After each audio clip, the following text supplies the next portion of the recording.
pleased to see all of you here today. Thanks for coming, but thanks for all the work that has been very impressive as usual. We are very grateful for, as a central team of CMPF, of all the support we got even this year for this achievement that we think remains very important. So we are very pleased that you are all here, and I leave to my colleagues to present the day. Thank you. So, good afternoon, everyone. Thanks to Professor Pierluigi Parcu, the director of the Center for Media Pluralism and Media Freedom at the European University Institute. And thanks everyone for being at our annual conference of presentation of the Media Pluralism Monitor results. I am Ilda Brogi. For those who don't know me, I mean, I see many familiar faces actually, and I'll give and I'm the Deputy Director of the Center for Media Pluralism and Media Freedom here at the European University Institute, the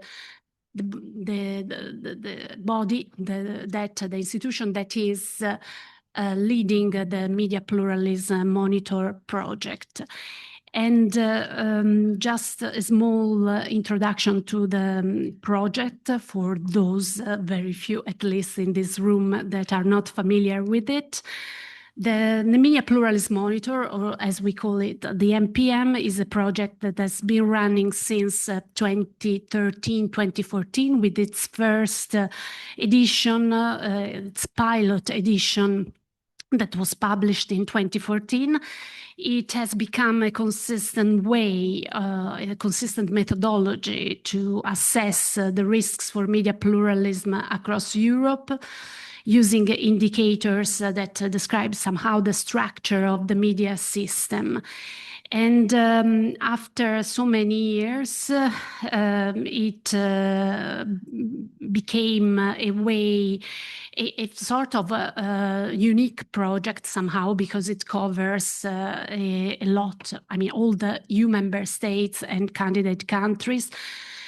So a sort of unicum, a project that helped creating a common language across Europe to describe the risks and the features of the media system and the risks to media pluralism across Europe and beyond. And as it should be visible from my next slides that is not working, it provided also some useful information. It fed, as we always say, it fed policy making through first, the rule of law report. I mean, the part of the rule of law report that deals with media pluralism contains information that is taken from our results and our analysis, and somehow triggered also the discussion on the European Media Freedom Act. And this is what we are talking, I mean, these days as well. I mean, how the European Media Freedom Act could be implemented in the best possible way to protect media freedom and media pluralism across Europe. And it is, as we always say, a method to measure the temperature of media pluralism in member states and to evaluate the health of a media system through these 20 indicators, 200 variables that cover a wide range of issues from legal to economic and socio-political considerations, and for a broad definition of media pluralism that doesn't focus only on the market perspective. So these are the areas and indicators of the Media Pluralism Monitor 2026. Areas that across the years have still consider some normative elements that should be fulfilled and in a media system that can be deemed healthy. And but within each indicator, we try to understand also how the new technologies, the AI, algorithmic systems, political backsliding are impacting the evaluation and the risks for media pluralism across Europe. And so we said that the monitoring allows us to understand, to measure the temperature.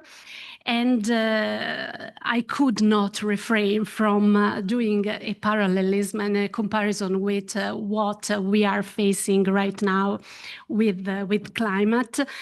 And I would like to, stress somehow the importance of the Media Pluralism Monitor as a tool that across years, like somehow the climate science has done for climate changes, has analyzed, monitored year after year, collected data and analyzed risks for something that as climate is very important, if not for our physical life, it's important for our democratic life. So definitely I once more stress somehow how this project to some extent is far-sighted, because it considers a European dimension that is increasingly important, and how it is important to the work that you all are doing in this very constant analysis across years of how the media system is changing, because it flags problems that a far-sighted citizen or a far-sighted policymaker should take into account in order to react before, let's say, we are all roasted as we are currently with this heat wave. So once again, thank you for being here. And thanks to the country, the group of the network of our researchers across Europe that helped across the years. I'm sorry to say so many times across the years, but now we feel somehow the longevity of this project and the importance of this project in the end. And thank you for helping creating this discussion environment and for boosting the knowledge of the media sector and the media policy across Europe. And then I pass the floor to my colleague Iva Nenadic, because as we were speaking about burning and roasting, she will give us an overview of the burning indicators across the Media Pluralism Monitor. Thanks again for being here with us today. Thank you, Elda. I'm trying to move the slide, but it doesn't work again. So let's see. It's the heat. No. It works. Hello, everyone. My name is Iva Nenadic. For those of you who do not know me, I'm the scientific coordinator of the Center for Media Pluralism and Media Freedom. And I'd like to say thank you to Pierluigi and Elda who opened.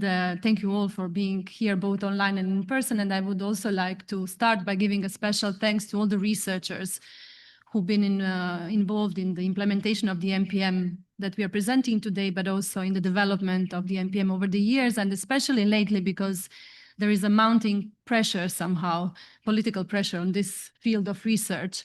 And at the same time, or on academic freedom in general, and at the same time, as we all know, with the digital developments and disruption, studying this specific field is becoming increasingly complex and difficult. So the complexity of the work on one side and some additional pressures on the other side.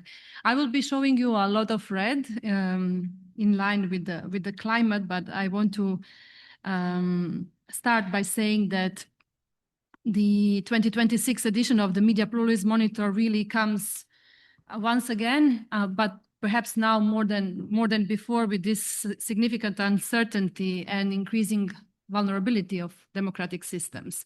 So in a way, we could also say that we are living through a stress test, both for journalism as well as for information integrity and for democracy itself.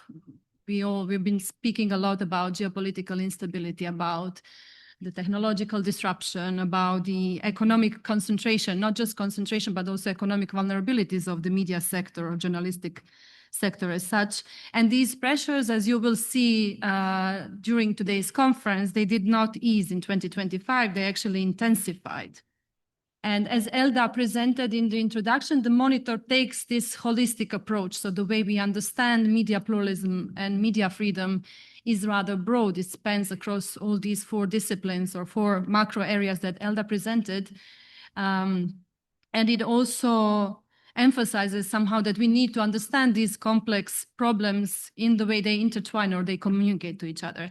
At the same time, for simplicity in science communication and also in focusing the attention since 2022 edition of the MPM, the report also features what you can see on the slide, which is a general country ranking to provide a picture of how EU member states perform in a broader European context.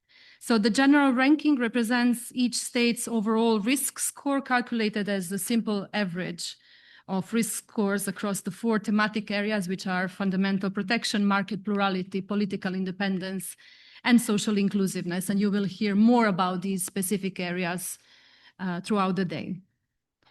So what do the results show? What you can see on the slide is that no member state falls into what we call extreme risk category, so very high or very low risk score. But this year, Malta and Cyprus, they joined Hungary in the high risk band. Hungary remains the worst performing country on the cusp of very high risk. We can also see Bulgaria, Greece, and Romania on the verge of the high risk band, and only Sweden and Germany sitting in the low risk category. Most member states are in the medium risk range. The mean risk score for the EU is 49%, which is consistent with last year's results. And then that consistency is not reassuring. It reflects a system under sustained structural pressure. So what is actually broken? I hope you can see this well. So these are the most problematic indicators, or the highest scoring indicators on average across the monitor and across not all the countries we cover, but EU member states. And I will come back to this distinction a little bit later. So first, what you can see from this, and I will develop a little bit on this further, is arguably the biggest problem is market plurality. And Roberta Carlini will tell you more about this a bit later. Every single EU member state scores high or very high risk on media concentration and the concentration in digital markets and online platforms as gatekeepers. And online platforms here are understood in a very broad sense, so also encompassing AI and AI when integrated with online platforms and search engines. A handful of, so basically what I want to stress by showcasing this visualization is that this isn't a national problem. This is a systemic European problem, as we have a handful of non-European companies largely exempt from liability and public oversight, significantly controlling what people see, read, and search or discover somehow through search in Europe. And this is not pluralism. And then you can see further down the most risk or the highest risk scoring indicators from other areas, such as political independence, but also social inclusiveness. And I will come back to this a little bit later, but I wanted to show you the next slide that shows the average risk scores per areas and also how countries perform per area. And again, we start with market plurality as the highest scoring area for all EU member states. You can see the average risk score, and you can also see a lot of red and a lot of high, very high red. So if we are looking at the temperature level, the high red or the dark red is not really desirable here. I'm skimming through these results because we're going to discuss them into more details later. And then you see as the second kind of highest scoring area, the social inclusiveness. What does this mean? It basically tells us the story when media are not performing well economically, where the cuts take place. They usually take place at the local level with community media, with the diversity in the newsroom, and all these issues that media pluralism and media freedom stand for. So money is drying up and diversity is going with it. Then the third one in ranking of areas according to the risk score is political independence. Again, similarly to social inclusiveness, when media are economically vulnerable, they are also much more vulnerable to undue political influences. So they make themselves very fragile and vulnerable towards undue political influences. And we see also through this very short, brief story how all these areas are somehow intertwined and we cannot exclude one from the other. And then finally, and here you see the least red is the area of fundamental protection. This is supposed to be the floor, the foundation. Journalists should be safe to do their job. They should be safe physically, they should be safe digitally. Institutions that are relevant and important in the media market or media system should be independent. The fundamental rights, such as freedom of expression and access to information, should be not just guaranteed by laws, but actually practiced in practice or safeguarded in practice. So the fact that here we are in the medium-low risk band, this is not really a good sign. This basically tells us that the floor is not as solid as it should be.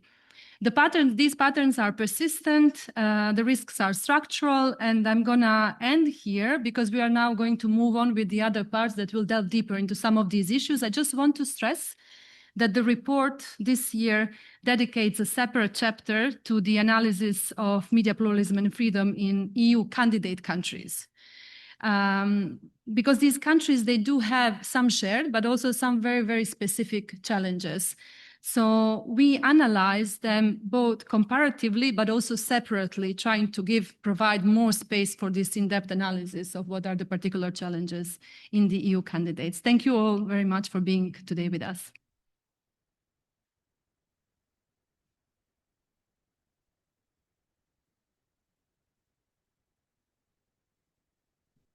Thank you, Pierluigi, Elda, and Eva, for these introductory remarks and for sharing the more general results of the Media Pluralism Monitor. I'm Sofia Verda. I'm a research fellow here at the Center for Media Pluralism and Media Freedom. And in particular, I take care of supervising the area of the MPM called Fundamental Protection.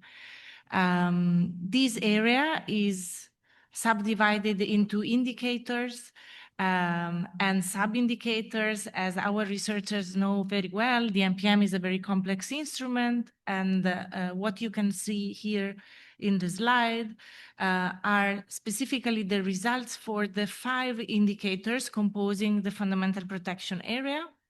These are the protection of freedom of expression indicator. In this indicator in particular, we look at the, let's say, constitutional grounds for freedom of expression in each of the countries under analysis. And also we look at the existence of vexatious lawsuits, so-called SLAPs, against journalists in each of the countries under analysis, and eventual legal frameworks for preventing SLAPs. The other indicator that you can see in the slide is called protection of information integrity.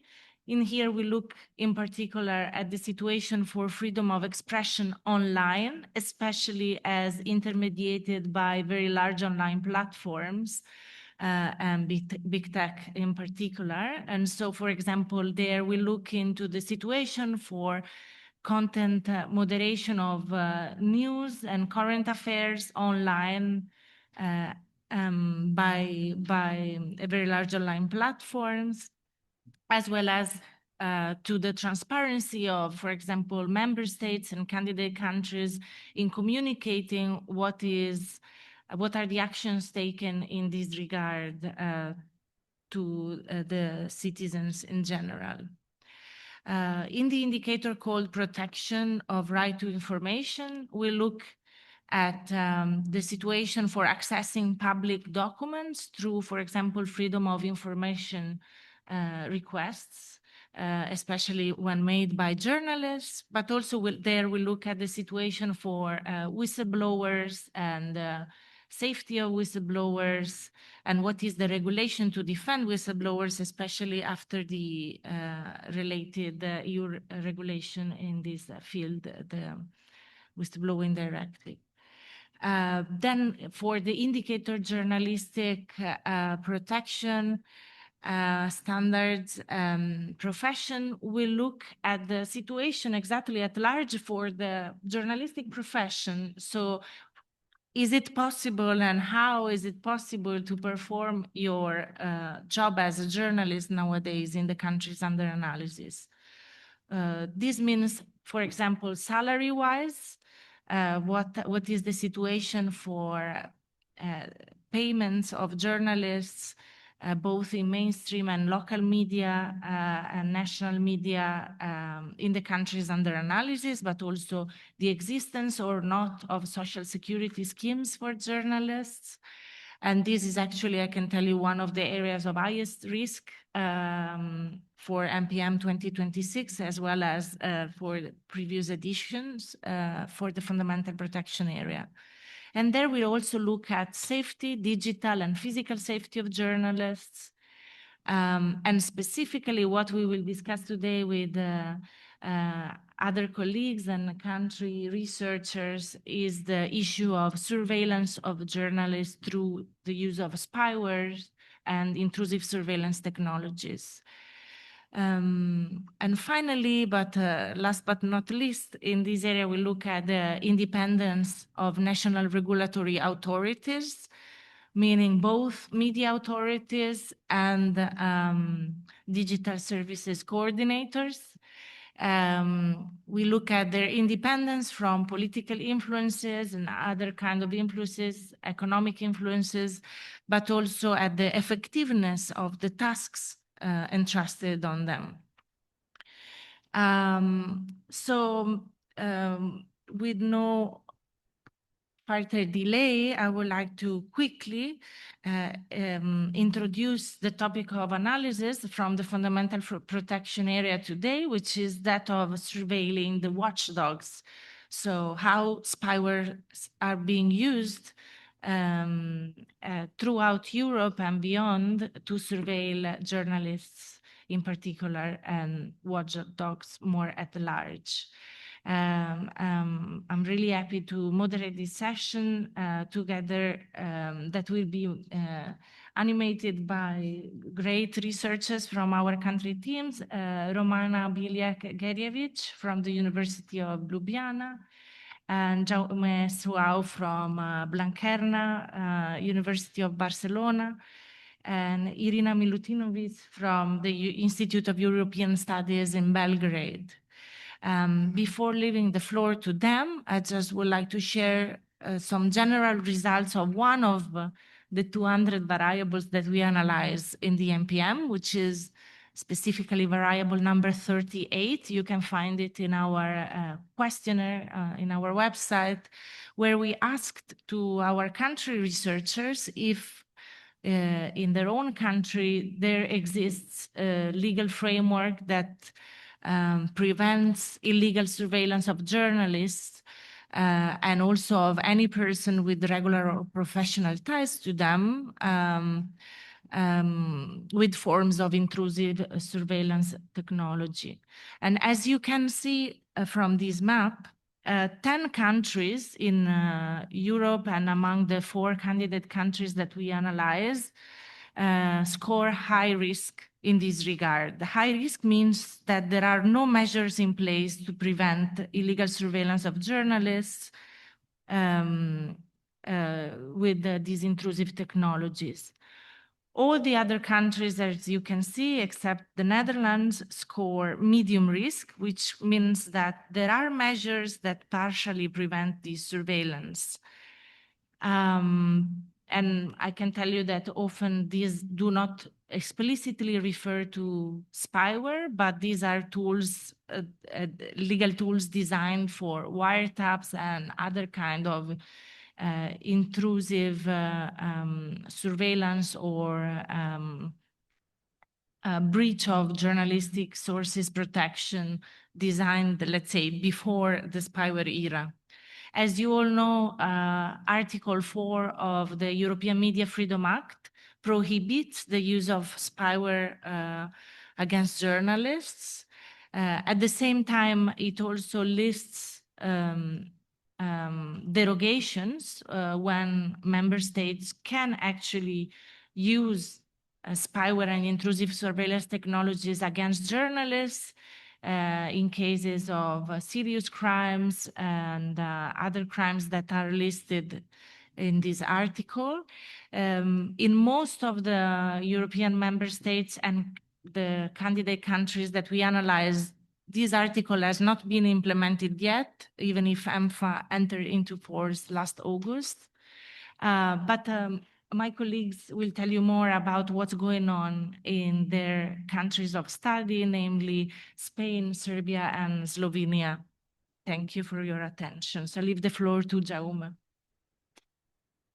Good morning to everyone. Let me thank you very much. Sophia, it's always a pleasure to be here. Thanks to all the friends of the MPM team to organize all this fantastic project and to invite us to Florence.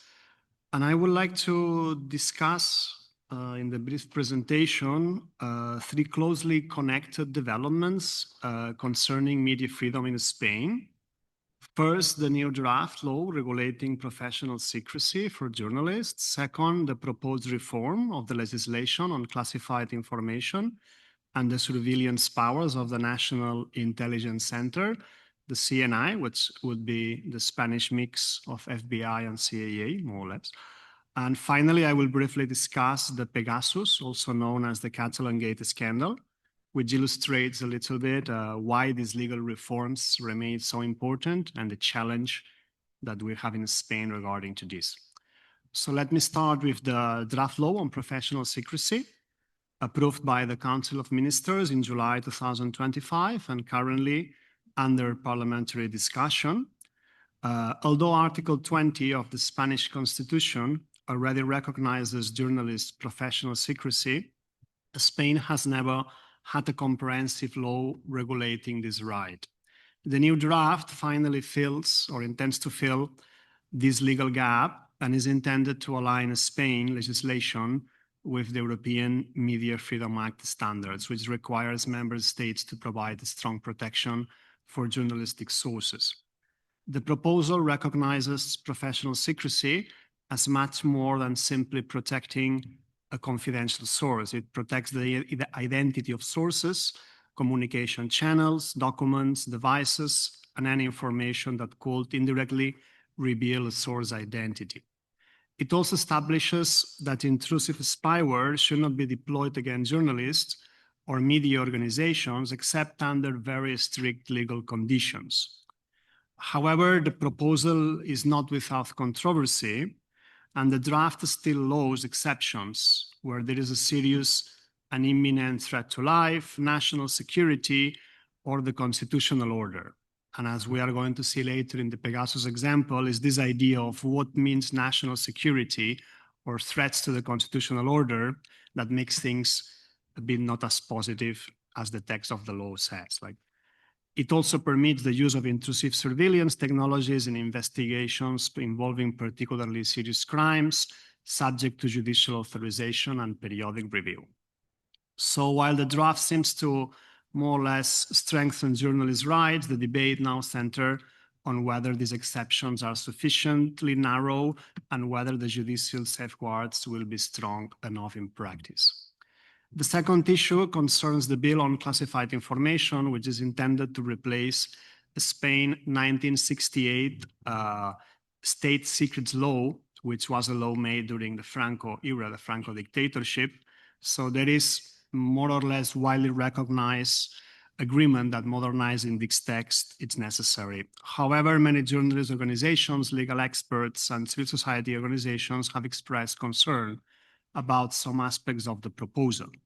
The main criticism is that the bill grants discretionary powers to classify information while maintaining a punitive regime for the disclosure of classified information, including substantial financial sanctions.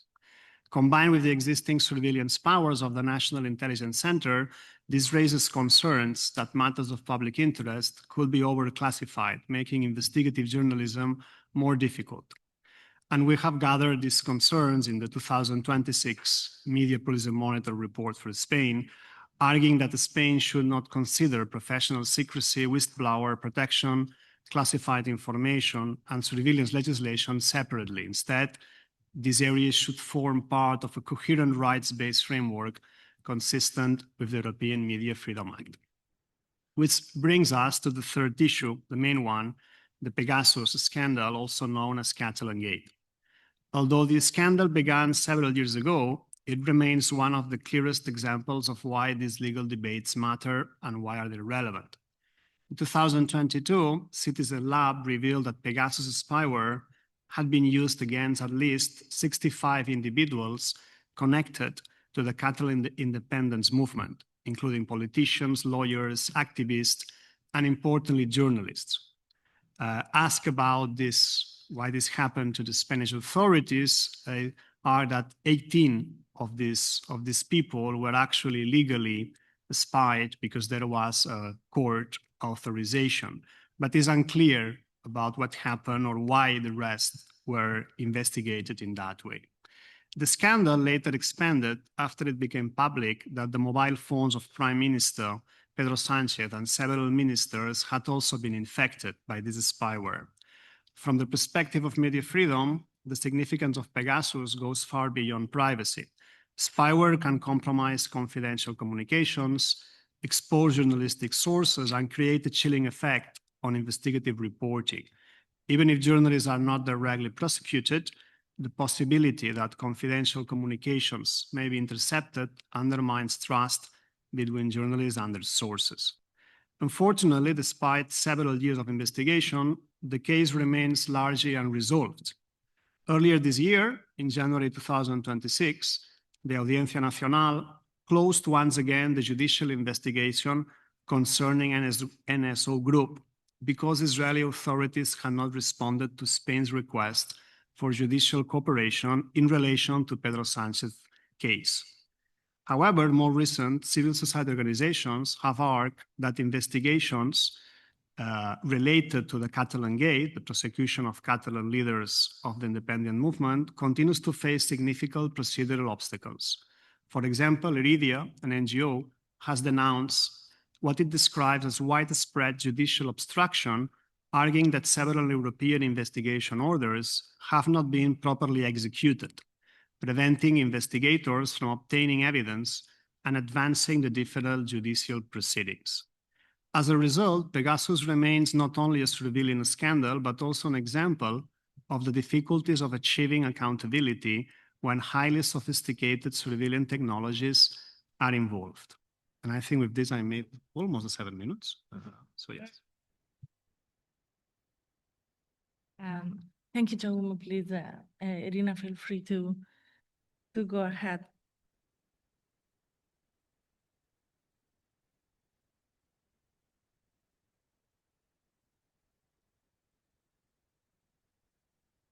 Okay, hello everyone. I'm very pleased to be here today.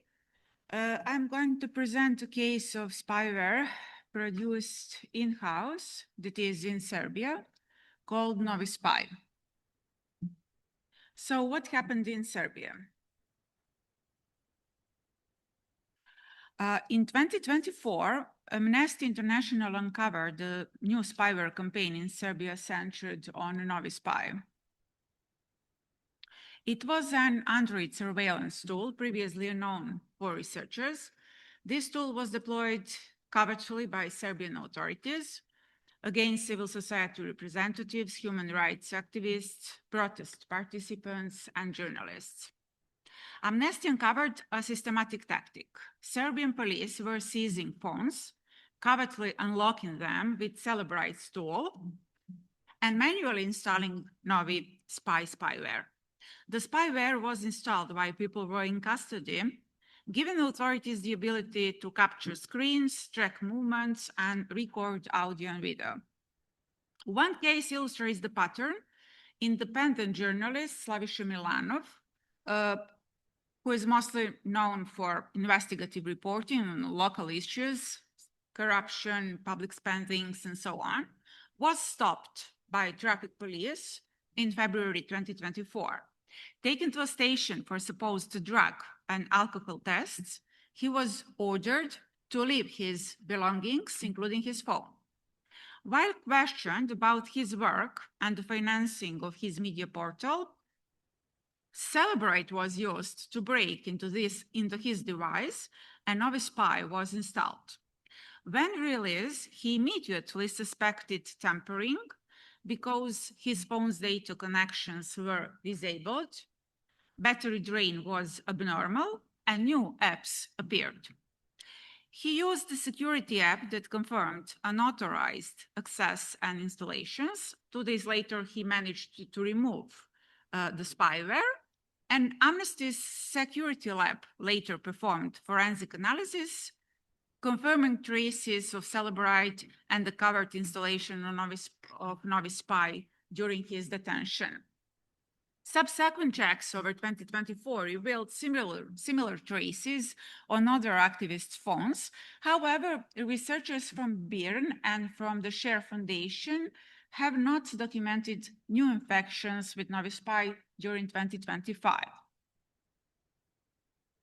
I would now focus on the peculiarities of Novi Spy, and I will try to compare it to other similar software, although I'm not an expert in technology. So, regarding its origin, the forensic evidence pointed strongly to domestic origins, although Amnesty could not definitively establish whether Novi Spy was developed directly by the Serbian security agency, BIA. Its log messages embedded in the code were written in Serbian, suggesting local development. Also, the spyware communicated with servers tied directly to state-owned ISP company Telekom Serbia and the Serbian security agency BIA. Only several infection attempts were documented formally. Forensic traces revealed that the Novi Spy has likely been used against a range of targets, which pointed to a much broader campaign. Importantly, there is no evidence that Novi Spy has been used outside Serbia. When it comes to its deployment method, investigators found that authorities relied on Celebrite's forensic tool to bypass phone locks. Then 2 applications worked in tandem, Novi Spy Admin and Novi Spy Access, and you can see their technical characteristics on the next slide. In sum, Novi Spy is an intrusive spyware that requires physical access, unlike Pegasus that infects devices remotely. While Pegasus is a highly invasive and highly advanced zero-click spyware, capable of full real-time control over devices. Novi Spy is less advanced, but still invasive, enabling comprehensive surveillance and monitor nearly every aspect of device use. When it comes to Celebride's technology, it requires physical access and does not enable ongoing surveillance. It has developed by NSO Group as a forensic tool used globally by law enforcement to extract data. Finally, Novi Spy's design flaws revealed both technical ambition and poor security practices because its both apps contained embedded keys and IP addresses, facilitating rapid deployment, but weakening security. And that's its greatest weakness. I'm about to finish. So I will discuss briefly consequences of using this illegal software. Okay. Amnesty International's findings triggered a chain of responses. Google confirmed Novi Spy's malicious nature and issued warnings to affected users. Indirect confirmation came from Celebrite itself, which investigated Amnesty's claims and halted product use by certain Serbian customers. Serbian authorities, however, denied the allegations, with the Ministry of Interior dismissing the report as trivial sensationalism. The BIA did not respond to Amnesty's inquiries, and Celebrite's licenses were soon renewed for the Serbian Ministry of Interior. Civil society actors continue to stress the importance of keeping pressure on authorities to pursue the case. After Amnesty's report, the Ombudsman and the Data Protection Commissioner in Serbia opened investigations. However, despite evidence, these so-called independent institutions suspended proceedings after authorities claimed that they acted in accordance with the law. Serbian NGOs filed criminal complaints in December 2024 against unknown members of the BIA and police, but nearly a year and a half later, the case remains stalled in the pre-trial phase. When it comes to legal protection, Serbia's legislation provides fragmented and generic provisions on surveillance, while advanced tools such as spyware are not explicitly regulated, leaving broad discretion to authorities. Oversight mechanisms exist on paper, but they are weak in practice. Judicial oversight is weak, remedies are ineffective, and oversight institutions lack independence. So citizens actually rarely learn if they were surveilled, making remedies almost impossible. Yet there are no indications that Serbia's current authorities intend to align surveillance regulations or practices with European democratic standards.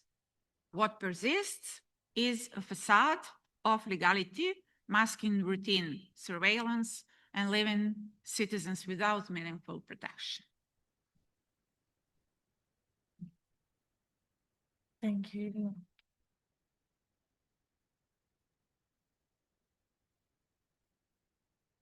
Thank you.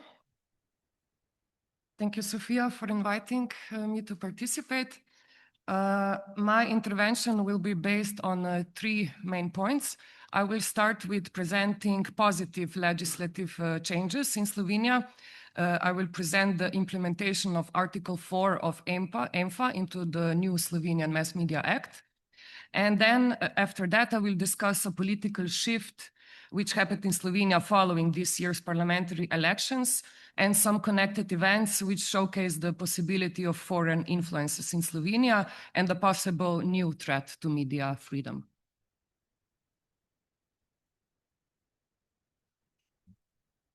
Yes. So in the last year, 2025, one of the main developments in Slovenia was the adoption of the new Mass Media Act. This is the main media law in our country, and it now implements certain aspects of EMFA as well. Among these aspects are also safeguards following Article 4 concerning the protection of journalists from surveillance. In our law, that is in Article 6, which speaks about journalistic sources and confidential communication. Article 6.1 says that publishers, editors, journalists, and other authors must keep their sources confidential, and no one may force them or people connected to the newsroom to reveal a source or confidential communication, except a court, and only in cases allowed by criminal law. It also protects them from detention, searches, seizure of documents, or surveillance of their private or business premises, unless a court has ordered it. Article 6.2 adds a specific protection against spyware. It bans the installation of intrusive surveillance software on devices used by publishers, editors, journalists, or other people connected to a newsroom, again, unless such a measure is ordered by court. This is a novelty in the Slovene legal system, as until now only general provisions to prevent unauthorized surveillance and protect privacy were in place.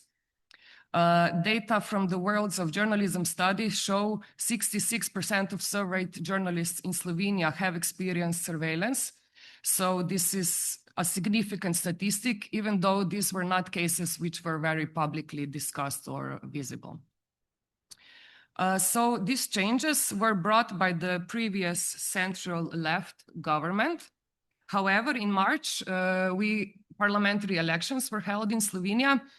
And even though the then Prime Minister's party won the vote, it failed to form a majority and a coalition, which allowed a right-winged coalition led by Janez Janša to take power in the beginning of June. Janez Janša is a known political actor in Slovenia. He has been Prime Minister 3 times already. The last time was between 2020 and 2022. A few days before the election, this election campaign was dominated by the so-called Black Cube affair. People close to the outgoing government, previous ministers, lawyers, were secretly recorded while discussing political influences, lobbying, corruption, and the possible misuse of public money. These recordings were then leaked and published online. Forensic analysis, which was later conducted, confirmed that the footage was edited and spliced together in order to manipulate the public opinion. Slovenian security officials later said that they had evidence that representatives of Black Cube, a private Israeli intelligence firm, had been in Slovenia several times before the vote. They had also been connected to visits near the headquarters of our new Prime Minister Janša's party. So the evidence of Black Cube's involvement was handed to police and prosecutors. However, its full responsibility for the recordings had not yet been proven in court. And it is also unclear in which capacity these recordings influenced the election result. And the last point I want to bring to attention are changes to Slovenia's law on parliamentary inquiry, which were brought by the new government at the end of May, approximately a month ago. A parliamentary inquiry is an oversight institute of the National Assembly, through which the parliament investigates matters of public importance. The main change of the law repeals the current regulation, according to which the National Assembly may not appoint an investigative commission until a decision has been made by the Constitutional Court. Rather, it moves the judicial protection to the end of the investigation process. That means that people who are targeted by parliamentary investigations can challenge this investigation only after sensitive documents, communications, bank records, or phone data had already been examined. Critics say this reform makes it much harder for individuals, institutions, and journalists to challenge parliamentary investigations before they begin. And because of this, Slovene civil society groups, including journalistic associations, are now collecting signatures to support a referendum to conquer this law.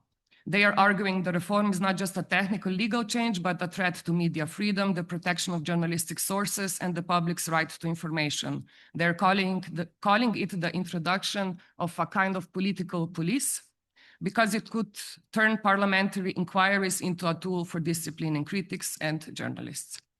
So we are now in the middle of a campaign for raising signatures for the referendum. And these changes will, of course, be described in the next media pluralism report focusing on this year. Thank you. Thank you, and an applause for our speakers.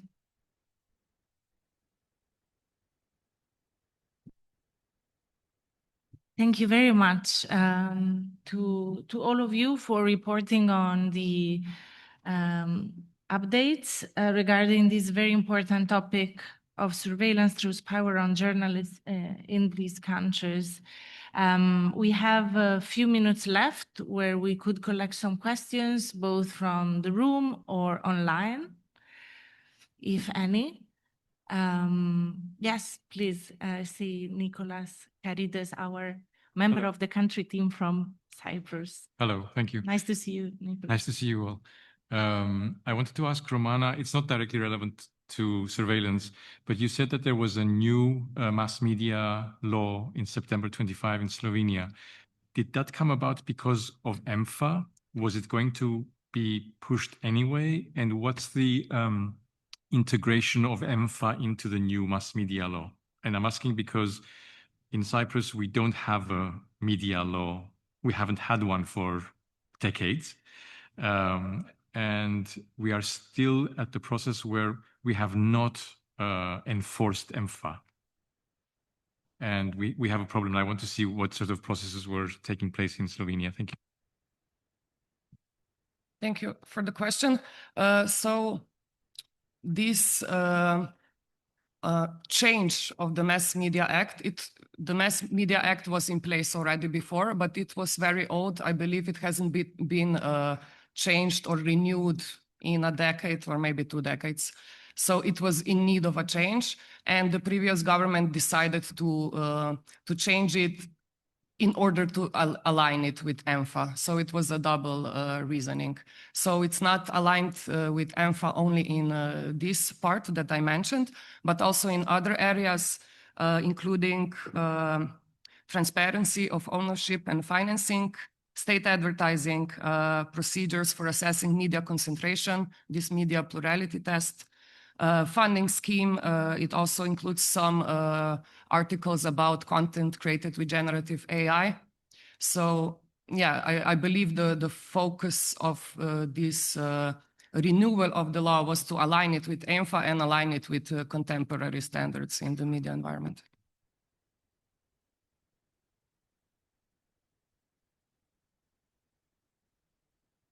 Thank you. While we eventually wait for more questions, if any, I would like to stress the relevance of this topic from many perspectives. No, we were discussing earlier how much this exactly intersects with the geopolitics, with also market of services in the internal market of the EU. We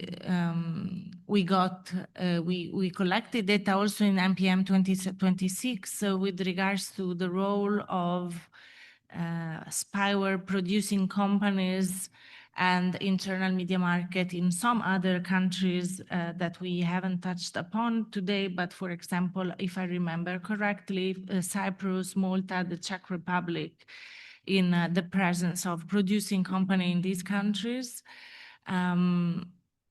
And in general, protection of journalistic sources is an important topic also under the jurisdiction of the European Court of Human Rights, and there is a wide range of case law on this topic. We will see how it will be updated, what will be the litigation that will stem from the application of EMFA. I'm sure that this will be of great interest of study for many of us who are into these topics. So in case there is no other question from the room, yes, there is one. Christina Bocco, please go ahead and please feel free to introduce yourself as well. Yes. Hello, everybody. I'm Christina Bocco from Albanian team.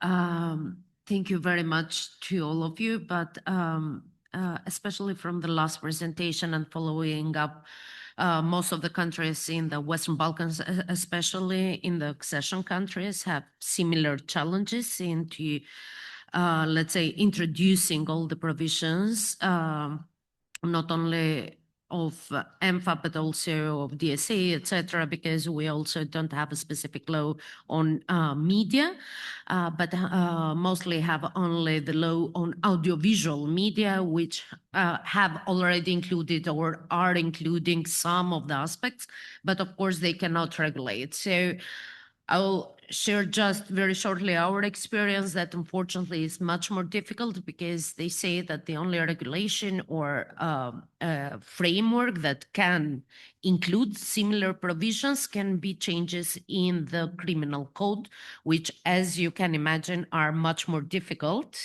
to change in order to adopt all this provision. But only a very, very small question. You said that you had a survey and 60-something% of the journalists replied that they have been under surveillance.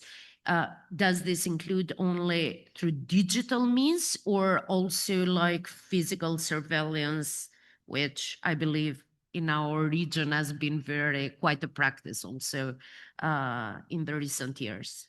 Thank you. Thank you for the question. I would have to check what does this include. It's the Worlds of Journalism study, and it's for the last 4 years, so from 2021 to 2025. But I can check and let you know. Hi, I'm Tiana Blagojev from CMPF, but I just wanted on Christina to add a kind of a worry in Serbia regarding the EMFA implementation of Article 4, basically related to the exceptions to the national authorities to do the spyware, because at the moment in the media law there are provisions that are disabling government from revealing the journalistic sources. However, the concern is exactly the criminal code and the changes there that might affect the exceptions being spread. So I just wanted to highlight that. Thank you very much for your comments and questions. And yes, absolutely. That's also one of the results from the MPM 2026 with regards to the implementation of EMFA. For what concerns Article 4 specifically, this topic is usually of competence of different authorities than media authorities or administrative authorities, is more related to the field of criminal law. Law enforcement authorities are involved,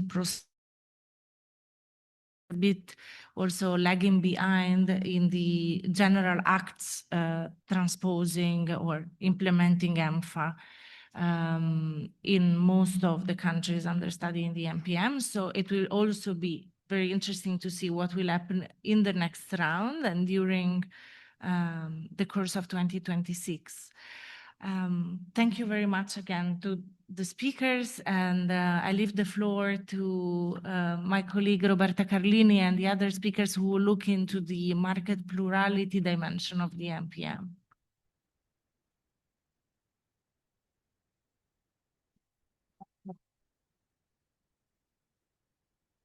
Thank you, Sofia. So yes, now we pass to the discussion of the topic that we choose for the market plurality part. As Eva already explained in presenting the results, the market, this is not a novelty. Okay, shall I? Okay, the market plurality is the area that contributes most to the high risk. So bad news, but we decided to focus on a topic, let's say on we know the problems. We decided to focus on a possible solution that is in this new tool, new legal tool that has been introduced with EMFA, that is the a specific and special merger evaluation when it comes to the assessment of media mergers. But before going to this, I wanted to just to present the fact that the slides are arriving. The issues with market plurality are very interrelated, meaning that traditionally, as you know, and as you also report from your countries, the highest risk comes from the concentration of media providers, and the measurement of the concentration of the digital intermediaries did not improve the situation, but added new tendencies to concentration. But what we have been noticing in the years is that these, may I move the slides now? Okay.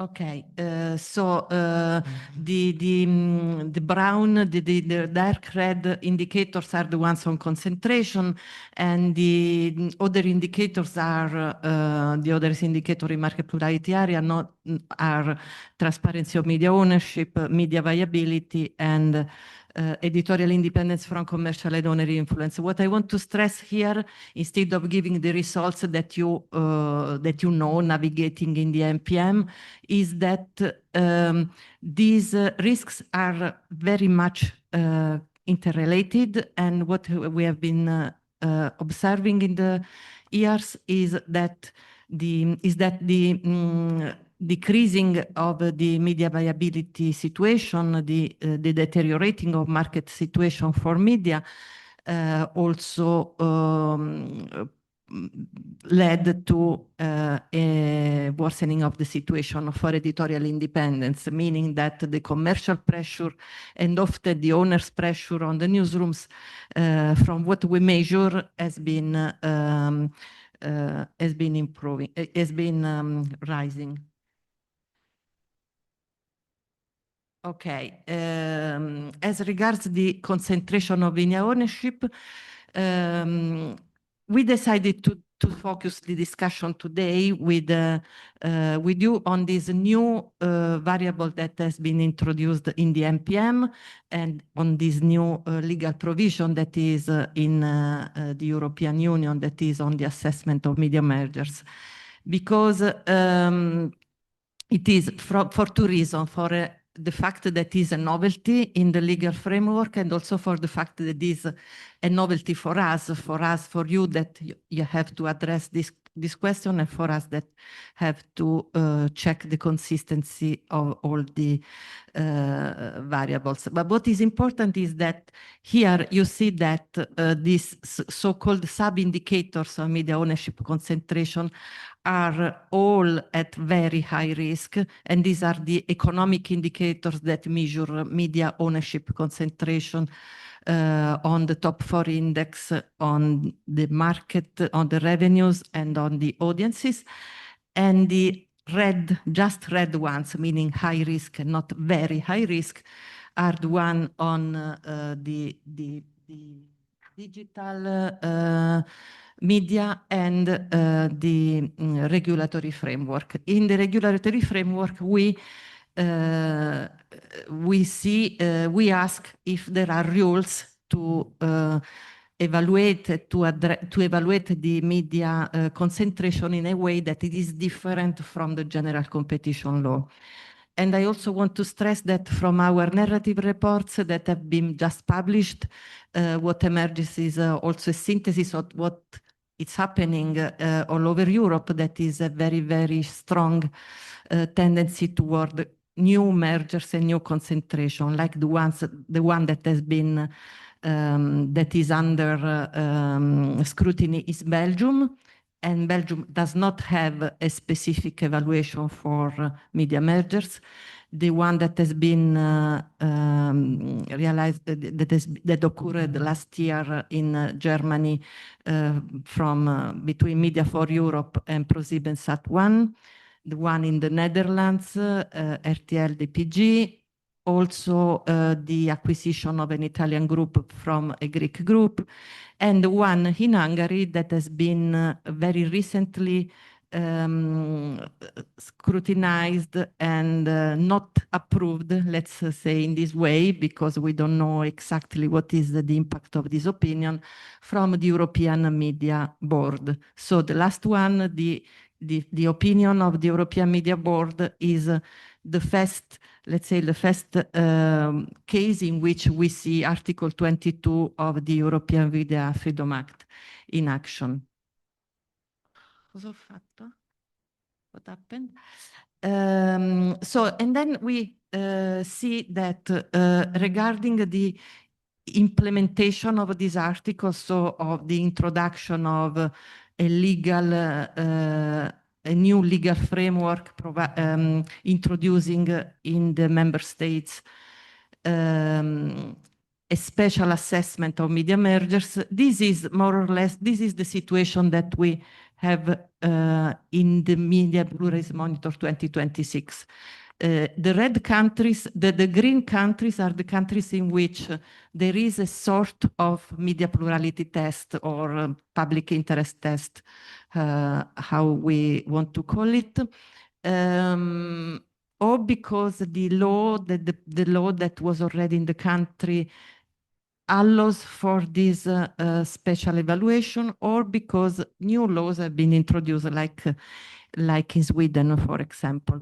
The yellow one are countries in which there is a separate assessment from the media authority, but it is not fully in line with the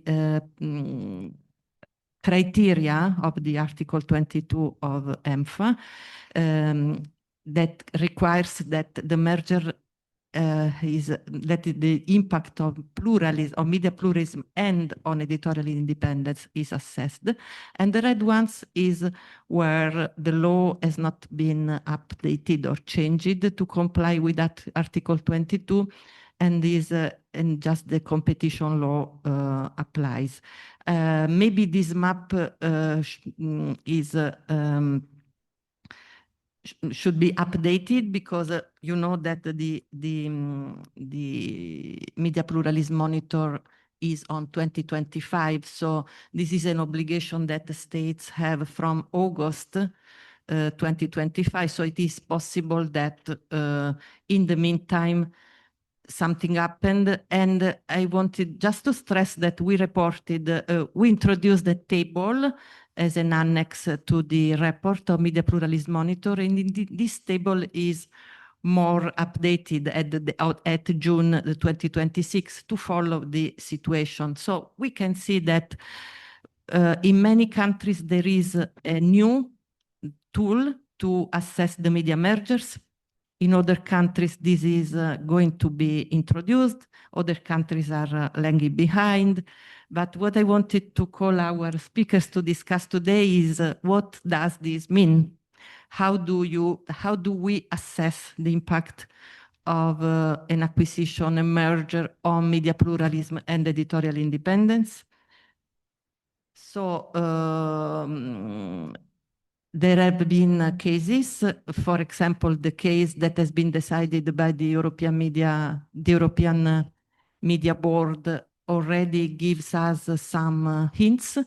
But here I want to leave the floor to two experts. So we called to discuss on this topic Professor Jan Kelban, that is our leader and component of the country team for Germany, for two reasons. Because Germany has a reform in progress, and Jan has been studying this reform, and also because there has been a recent case that is very important for the European media industry, that is the acquisition of from the media firm from Mediaset, and in the audiovisual field.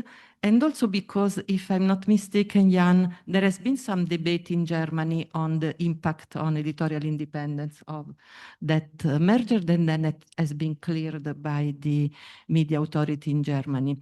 And then I want to thank Lapo Filistrucchi, Professor Filistrucchi, because he's not one of the usual speakers in the MPM conferences. Lapo Filistrucchi is an economist. He's also in the scientific committee of the Center for Digital Society, that is the twin center of the CMPF. And he has been studying this issue of the evaluation of media mergers, and from the economic point of view, so also bringing the perspective of an economist, expert on this topic, and also knowing some, having been that worked on some media mergers recently. So I will give the floor to Jan to start about the German case. Yeah, thanks, and hi to everyone. I'm still wondering how old this photo might be, but I guess I won't clear this up today. So let's focus on the German regulatory safeguards on media ownership concentration. And I think I could do it quite briefly and say there are no relevant regulatory safeguards, but this would only be half of the truth, I guess. So I will briefly describe the status quo, which I think Germany is kind of yellow, but could be also kind of red. It's a sharp decision this year. I will then report on the current reforms, which are pacing up in this year's fall.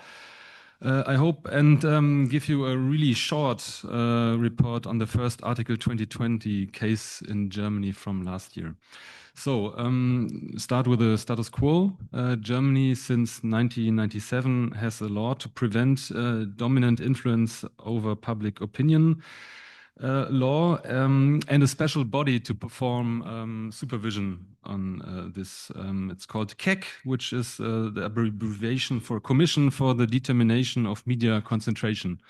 And one could think that this means like 30 years of case law and 30 years of experience, but to be honest, there's only one relevant case, and the rest is just some leftovers. So why is that? Because there's a high threshold to reach the point to perform the overview of the KEC. It's 30% audience share in the national TV. So that's the whole secret why also Germany is quite orange or red, because this is a threshold which has never been risen, only in one spectacular case far back. There's no chance to look into all these digital new media merger cases which are relevant for us in the digital area, which involves social media or whatever. And this is criticized for years, and politics have ignored it for years, but now Article 22 EMFA gave a momentum to the politics. And last year in October, they issued key points for a big media law reform in Germany, focusing on digital media and AI problems. One focuses on discoverability and findability of public value media in social media, for example. But the other really strong point is a big media concentration law reform. Unfortunately, the key points are very vague in this regard, but I try to read the coffee sediments in this vague issues. So I can say they focus on the relevant stakeholders. They have basic indicators and supplementary indicators. They focus on the fact-finding power of this 30-year-old commission. And they, of course, focus on the sanctions. So I'm reading these vague statements that the new approach will go well beyond current approach and include also, of course, social media platforms, streaming platforms, probably AI companies. Way beyond this TV-centric approach. And then they will have a two-stage step test, one with the quantitative indicators and one with qualitative indicators. So it seems that they will have quantitative indicators in a more multidimensional framework of indicators, which include economic parameters, usage of user data, interaction rates, click rates, etc. For example, also the reach of podcasts. Or combinations like algorithmic power. And if this first stage give rise to look deeper into it, they have the second stage, which have then an in-depth review with qualitative indicators like cross-media strategies, combinations of editorial content and digital infrastructure, self-preferencing, etc., etc. So this also, in very vague words, give hope to have a state-of-the-art regulatory framework. Just to say, it's only key points, and we will have the first draft of the law in 2 or 3 months. In September, it's announced to have it in September. Then there is one, I hope also for me as a country team and researcher for MPM, good point that the strengthening of the fact-finding power of this commission. So far, they only use third-party calculations, and the new law seems to give them access to internal company data on the algorithms, on the use of user data, etc. So away from this third-party calculations. Last point, in regard to this reform, of course, there's this sanction. This is also debated in Germany because this TV-centric approach also has, of course, TV-centered sanctions, like giving third-party airtime, whatever. This also needs more flexibility. There's one cooperative approach, meaning that they focus on self-regulatory agreements of the companies in regards of editorial independence and transparency of algorithms. And the other thing is a more strong sanction regarding or focusing on interoperability requirements. Yeah, I'm still thrilled on the outcome of the because it's only, I think, 3 or 4 lines I tried to analyze on the basic draft law. But then there is another thing I want to report on, and it's the first Article 22 case in Germany, which took place last year in October when the Italian Media for Europe company took over the German Pro7 Sat.1, P7S1. The CAC, the Commission for the Concentration on the Media Market, they had no, the 30% threshold was not triggered, so they couldn't do anything. Or they just said that it's okay. So additionally, they also conducted an Article 22 assessment without explicit legal mandate. So this legal mandate will also be in the reform, but so far it's not. So on their own, they conducted this assessment. And I'm sorry, I just can't tell you the results because they just say that the merger does not change market position and the merger does not increase influence over public opinion. So they also said it's okay under Article 22. They did not publish any findings or any reasoning. So that would be more interesting to tell you, but it's maybe also interesting to tell you that they did not publish the reasonings. So that's the case of Media for Europe under Article 22. So I guess more to come during the next month. So far it's vague lines and hidden reasonings. So that's it from Germany. Thank you, Jan. Thank you very much.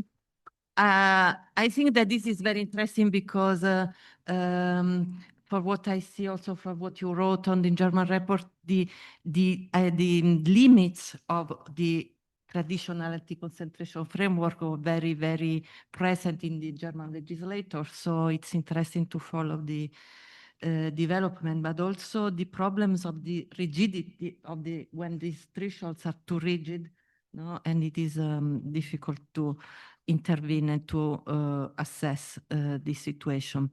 Now I give the floor to Professor Phyllis Trucchi for this discussion on how we measure market power and the difference between market power and opinion power. Good afternoon to everybody.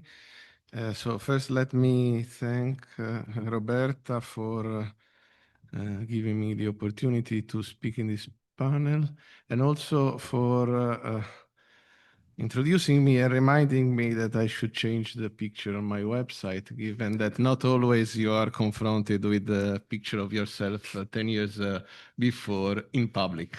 Okay. So, however, indeed, I'm happy to be here discussing this topic because although I'm not a member of the CMPF, I'm actually been working in the last years for on many cases and at the boundary in many articles at the boundary of competition law and media markets. In particular, so I've been working, for instance, I was involved in the merger DPG-RTL that was mentioned before by giving second opinion. Actually, it happens with me very often that I give second opinion on media mergers. Usually, this second opinion, 90% of the times, are not followed by in the decision. Sometimes they're not even shown in the proceedings for strategic reasons, but at least I actually learn things about the case. Okay, so let me in the DPG-RTL merger, one of the issues was that this was a merger that had to be decided before the Article 22 of EMFA came into force. And so it had to be decided based on competition law in the Netherlands. And one of the issues, therefore, was that competition law is about market power and is not about, well, it's not usually about media plurality or opinion power and media power. So the thing that we discussed about was the relationship between media power and opinion power. So I don't think it works, but it's not that important. Yeah, anyway, it's not that important. I think the most important part is the graphs at the end, then we get them. Okay. So I'm going to talk briefly about the relationship between market power and pluralism or plurality views, then about the relationship between the plurality in the market and market media power. And then I want to show you some graphs from data that I've been collecting for academic research and that I think are relevant for the case. Now, when you talk about market power and media plurality, the main point is that we usually have the idea that if there is more concentration, this will necessarily lead to less variety of opinions. Now, this is economic theory is quite clear that this is not always the case. And there is a very strong reason for this, is that if firms want to maximize profits and they are financed by advertising, they may have a very strong reason when they compete to duplicate content and duplicate views. I'll just give you an example. Let me see whether I can give an example, very simple example. Suppose there are two TV channels owned by two different media companies, and the viewers are very simple. They either like to watch sport or they want to see, let's say, some type of Islands of the Famous or something like this. I don't know if you know this type of programs. Okay, so suppose 66% of the people would want to watch what happens on. Let's say 70% of people want to watch what happens on the island, on some island with some name, and the others actually want to see a sport. Okay, so you have 100% of the audience is divided 30 sports, 70 islands. Okay, now suppose you have two competing channels. They are interested in maximizing the audience. They want to make money from advertising, and every contact, every eyeball they get on the TV is sold for some money to the advertisers. Now, if you have two competing channels, they will try to share the 70% into halves. Okay, so get 30% of the audience each. Okay, because if suppose there's one channel, it has 70%, the other channel has to decide whether to get the share of the 70% or 30%. 30% is less than 35. They have a strong incentive to duplicate content and provide you with another type of island in the show. If instead the second channel is both channels belong to the same company, and this company wants to maximize profits, it has an interest in catering also to the rest and providing sport on the second channel. So this is differentiation. Now, there are articles in economics, empirical articles on the economics that actually have measured the effect of concentration in the radio industry in different countries, including the US, for instance, and also on TV. And so traditional media, let's say. And the result was actually that the concentration in general tended to increase variety. Okay, so now this, however, has a very strong point that is a condition for this to happen, is that the firms are interested actually in maximizing profits. If instead they are interested, as we have seen in the past, for instance, in Italy, to have an effect on the beliefs of people, then if the objective is not making profits with the business or having a large audience, then it could be that you have different models and different results in economics. Okay, so when it comes to the relationship between market power and media plurality, there is no clear relationship unless we decide what is the aim of the business owners.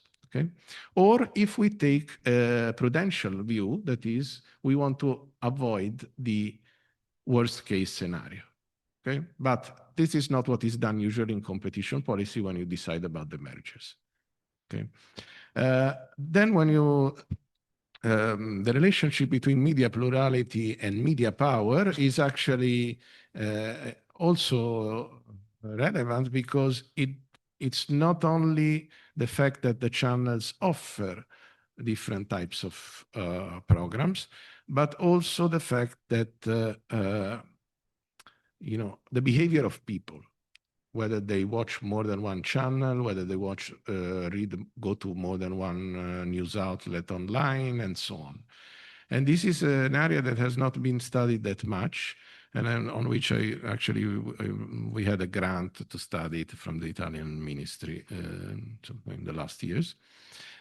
One thing that is important, so if you just go to the next slide, then there is a contribution by Andrea Pratt, which this is a bit difficult to explain in a quick time, but basically these groups that you have on the lines, these are different groups of people.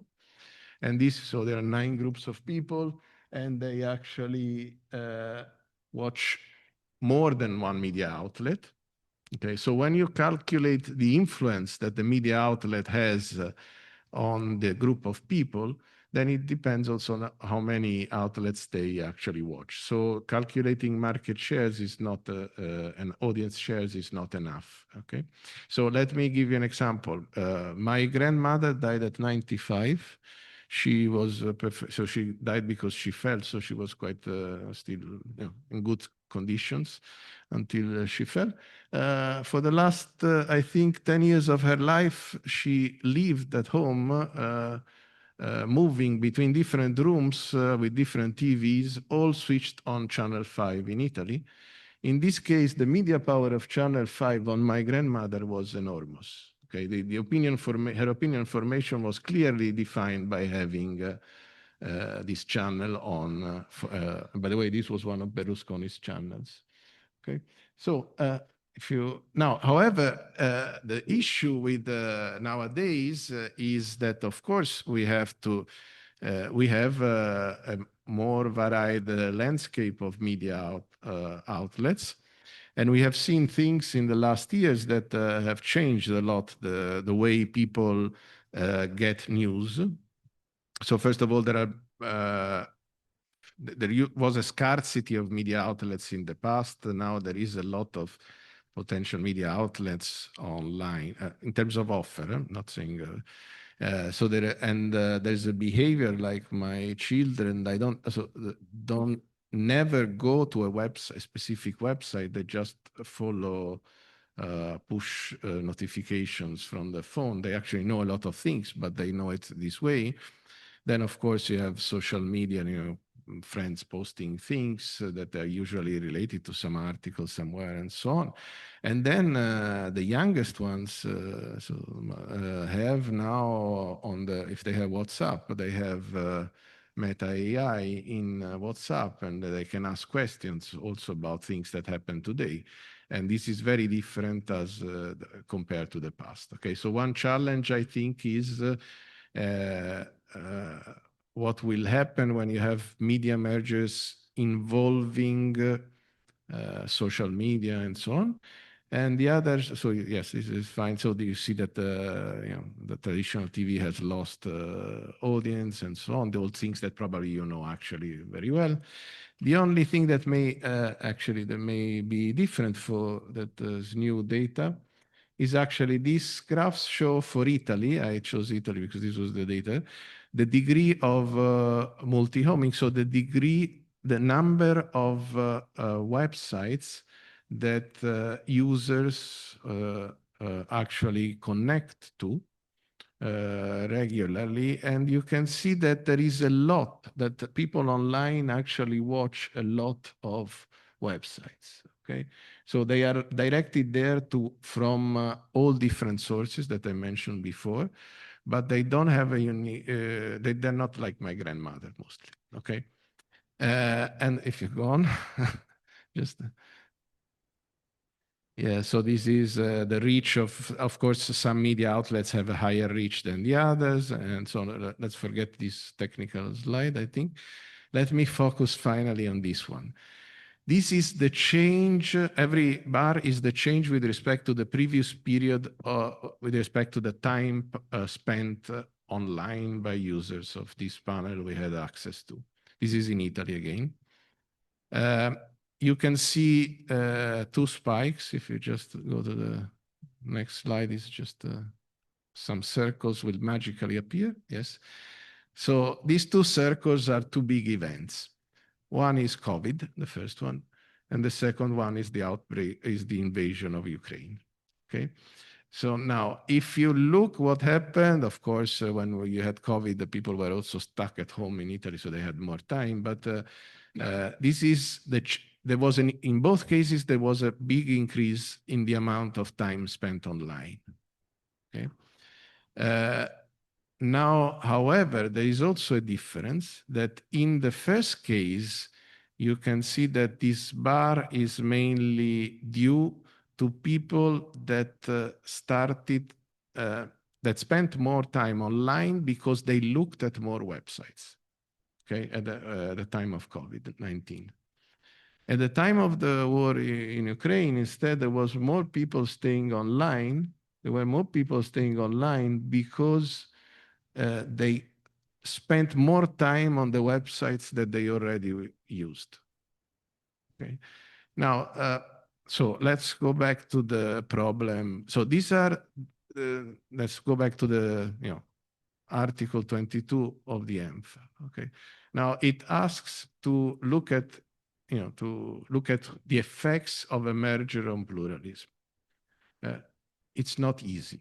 Okay, it will not be easy. It will not be easy in court, but even in the procedure of the things, because I guess some firms may appeal, and there will be a lot of fights. The first thing is that it's not clear whether this is what is the standard? Is it the plurality of the views of the so pluralism as it realizes in the market, including the offer of different views and the consumption of different views, because then you have to take into account that there are also exceptional events that change the behavior of people. Okay.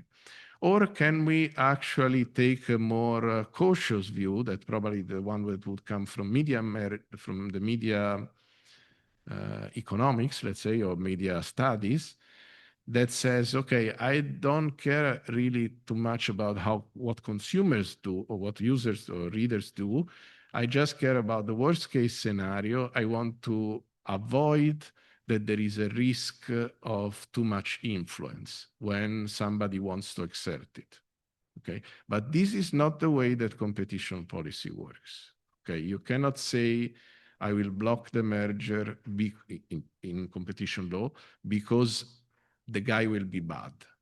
Okay, or if he then becomes bad, then he's going to make a mess in the market. Usually competition policy actually looks at incentives of firms to behave, and then you have to as a standard. Okay, so now there are two different things. I don't know to what extent maybe the regulator in some countries, like the Netherlands, for instance, the regulator of telecommunications is the same as the antitrust authority. The media monitor may not be, but I saw that it's not implemented yet, so I don't know. Okay, thank you very much for your attention. Thank you, Lapo. We have few minutes, but I see, for what I see in the chat, there are a lot of comments and questions. But thank you very much for this perspective. That is, I mean, my first reaction would be, okay, this is why a parallel assessment that is not with the criteria of the competition law has been introduced, but still we have to understand how.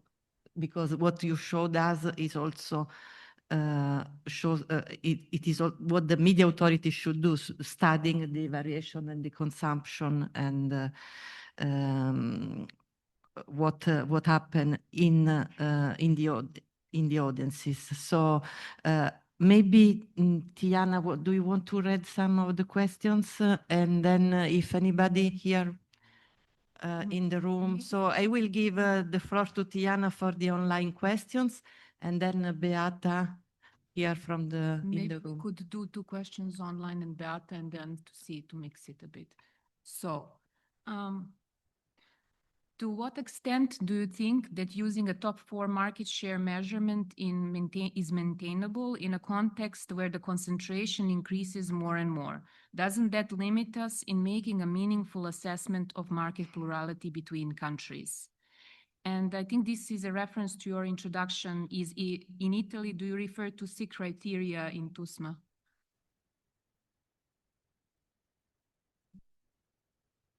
Yeah, I have Beata Klimkiewicz from Poland. I have more comments than questions, so probably I would share them as such. First, I think that quite often we assume that the bodies which will be responsible for implementing media plurality tests are independent regulatory bodies, which is not the case in all of the member states. Sometimes we have really basic problems with independence and regulatory impartiality of these bodies, and what to do in such kind of situations, because this can really cause a problem for effective implementation of media plurality test or any kind of tools that will be somehow used in practice. The second issue I wanted to mention is that what we face in Europe is not only our case, because we are now somehow part of the global environment where developments happening in US and other parts of the world are also impacting what's in Europe. And if we look at also ownership changes in US, some of them have impact also on European market, such as takeover of Warner Bros. Discovery company, being very active in many European countries. In this case, probably we will see whether this will be an issue for EU competition law as well as for market plurality test in many national markets. But this will have an impact, and it's also an issue which is very much discussed in US, and also the role of FCC, Federal Communication Commission here. So I think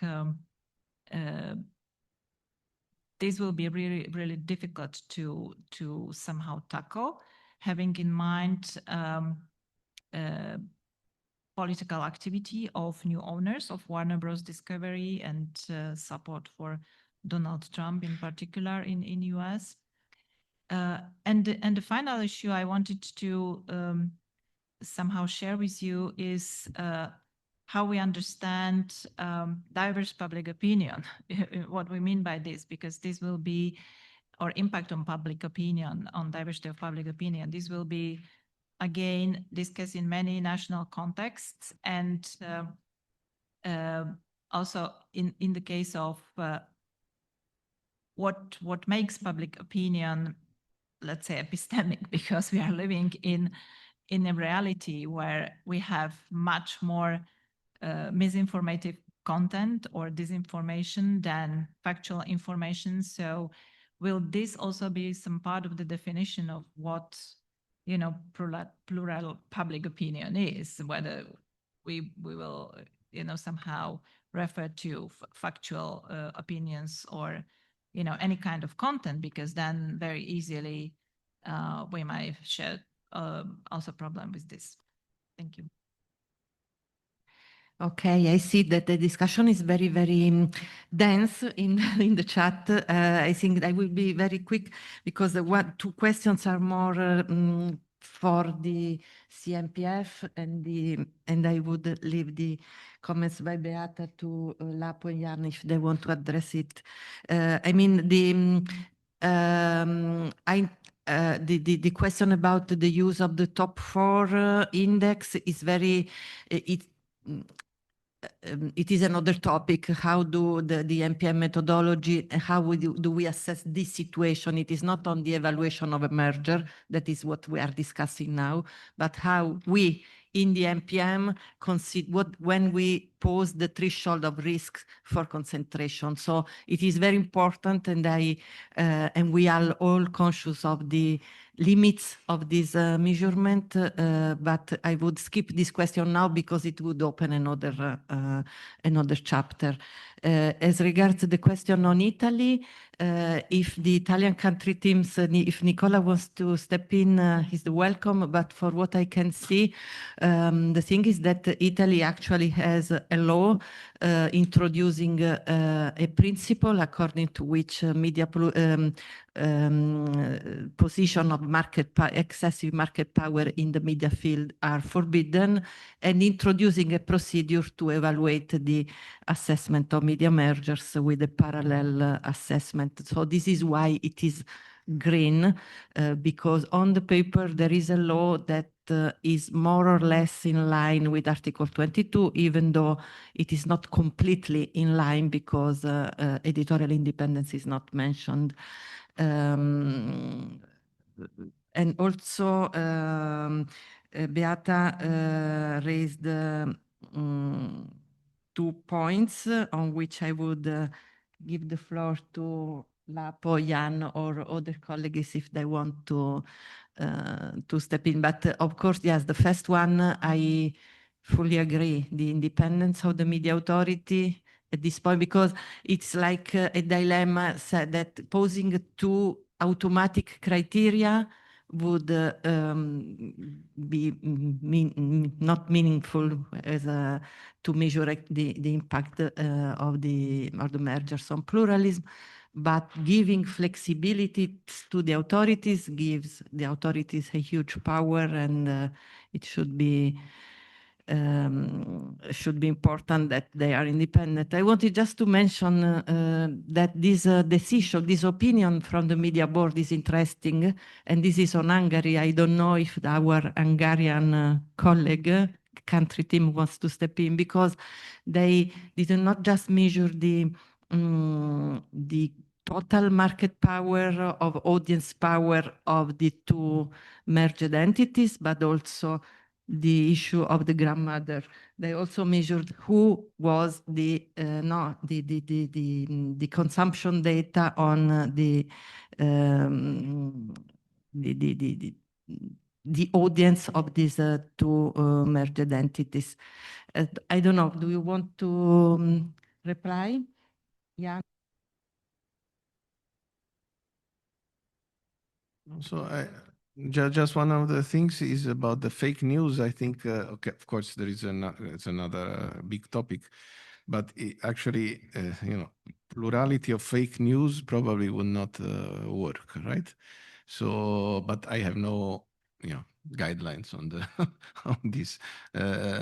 Yes, so I think it's an issue nowadays, because you may have cycles of some fake news that actually takes a lot of audience, gets a lot of audience, and that's probably not good. At the same time, I don't know. I have no answer, but I see the problem. Okay, that's a fun. Yeah, I would also read as a comment, which I would agree to, and yeah, to sum it up for me, I was quite confident that it's a difficult thing to measure media pluralism before this day, but after hearing Lapo's speech, I'm even more confused. Thank you. No, not confused, but even more confident that it's complicated. So sorry. Thanks.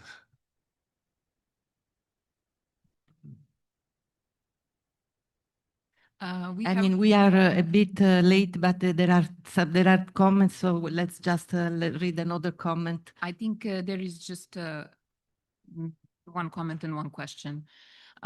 From Science Journalist, he was asking, or she was asking, if you have any data specifically regarding science and tech magazines, non-specialistic publications, because they're seeing more and more of them being defunded in Italy and worldwide, resulting either in merging with bigger editorial groups or in publishing termination. Quite a chilling perspective, given that reliable science communication is possibly more important than ever in the age of AI. And a comment, this purely and very old economic argument that media concentration tends to favor content diversity needs to be nuanced considering media studies literature. It may be true concerning agenda setting. TV1 and TV2, for example, controlled by the same owner, may choose two different news agendas, but it is frequently false concerning media framing. TV1 and TV2 may give a same framing to news, the framing their owner might prefer. Thank you. So there is a comment on the economic criteria versus the media plurality criteria, and is the fact that this old comment from Frank Rabillard, this last comment, I don't know if Lapo, you have a comment on this, and about the first one. We don't have, the Media Pluralism Monitor is a tool that evaluates the standards and the structure. We don't have this detail, for example, for the science magazines, or we don't evaluate the content. So I'm afraid I cannot answer on this. Apo? Let me give an example. So do you think Sky, the group Sky, is center right, center left, or whatever? What is the political position of Sky? Okay, in the Fox News and all this group. Okay, these groups. Okay, so if you look at what happened in Italy when there was a period of Berlusconi, there are studies which measured the political orientation of the news of Sky in Italy. It was a center left. Okay, and the reason was because Berlusconi had moved the public TV to the right and had moved his TVs were on the center right. And as a result, there was an open space in the market in the center left. There was no interest of Sky in any political point in politics in Italy, and they enter in that way. So I'm not saying that I actually believe that many owners have other incentives. I'm just saying that if they don't have it, and then they may do different things. So it's an old argument, I agree. No, I also have a comment on this, that is, if the economic incentives lead to a diversity, maintaining the diversity, but the simple the fact in itself that there is a unique owner, a sole owner, so the fact that it is possible that it follows other incentives that are not just the economic ones, could be considered an issue in itself and not for economic reasons. So if the rules that existed in Italy are actually rules on ownership, okay, in part, okay, cross ownership between different media. And the reason behind the rationale behind is exactly what Roberta mentioned, okay? So it's a prudential approach to the problem. Now, what I'm just worried is that if I read Article 22, and it talks about mergers, I don't know who's going to take these decisions in each country, but the way it's framed, the sentence that says, look at the functioning of plurality and so on, it looks like very much an economic text taken from competition law. Okay, and as a result, I worry that is actually implemented in the same, not with a prudential view, but with an economic incentive approach. And then what I was telling is that then it's not clear how it will work and how you should do it. Okay, so that's the point. It's not, I'm not saying that, you know, I'm not even a free market economist normally, let alone in the media sector, okay? Okay, thank you. And this discussion, this conversation will go on. I apologize with the other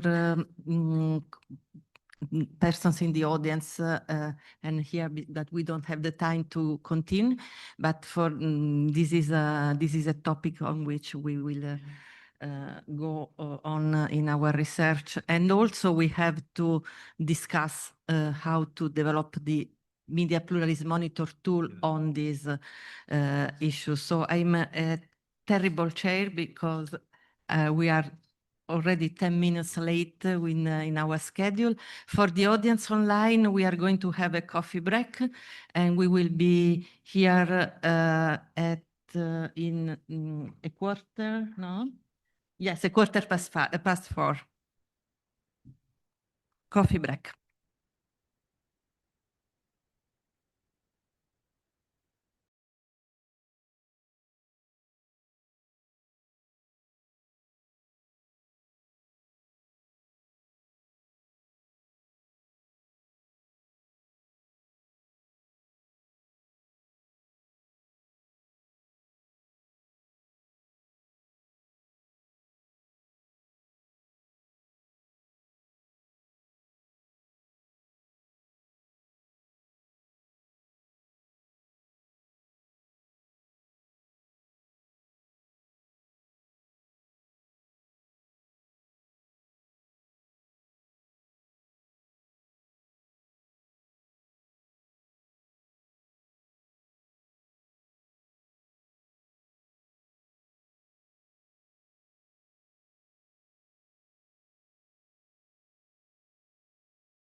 The Ok, j'ai le country. son de nouveau, ça va, mais c'est pas tellement intéressant. Oh non, j'avais le son. Il est parti de moi.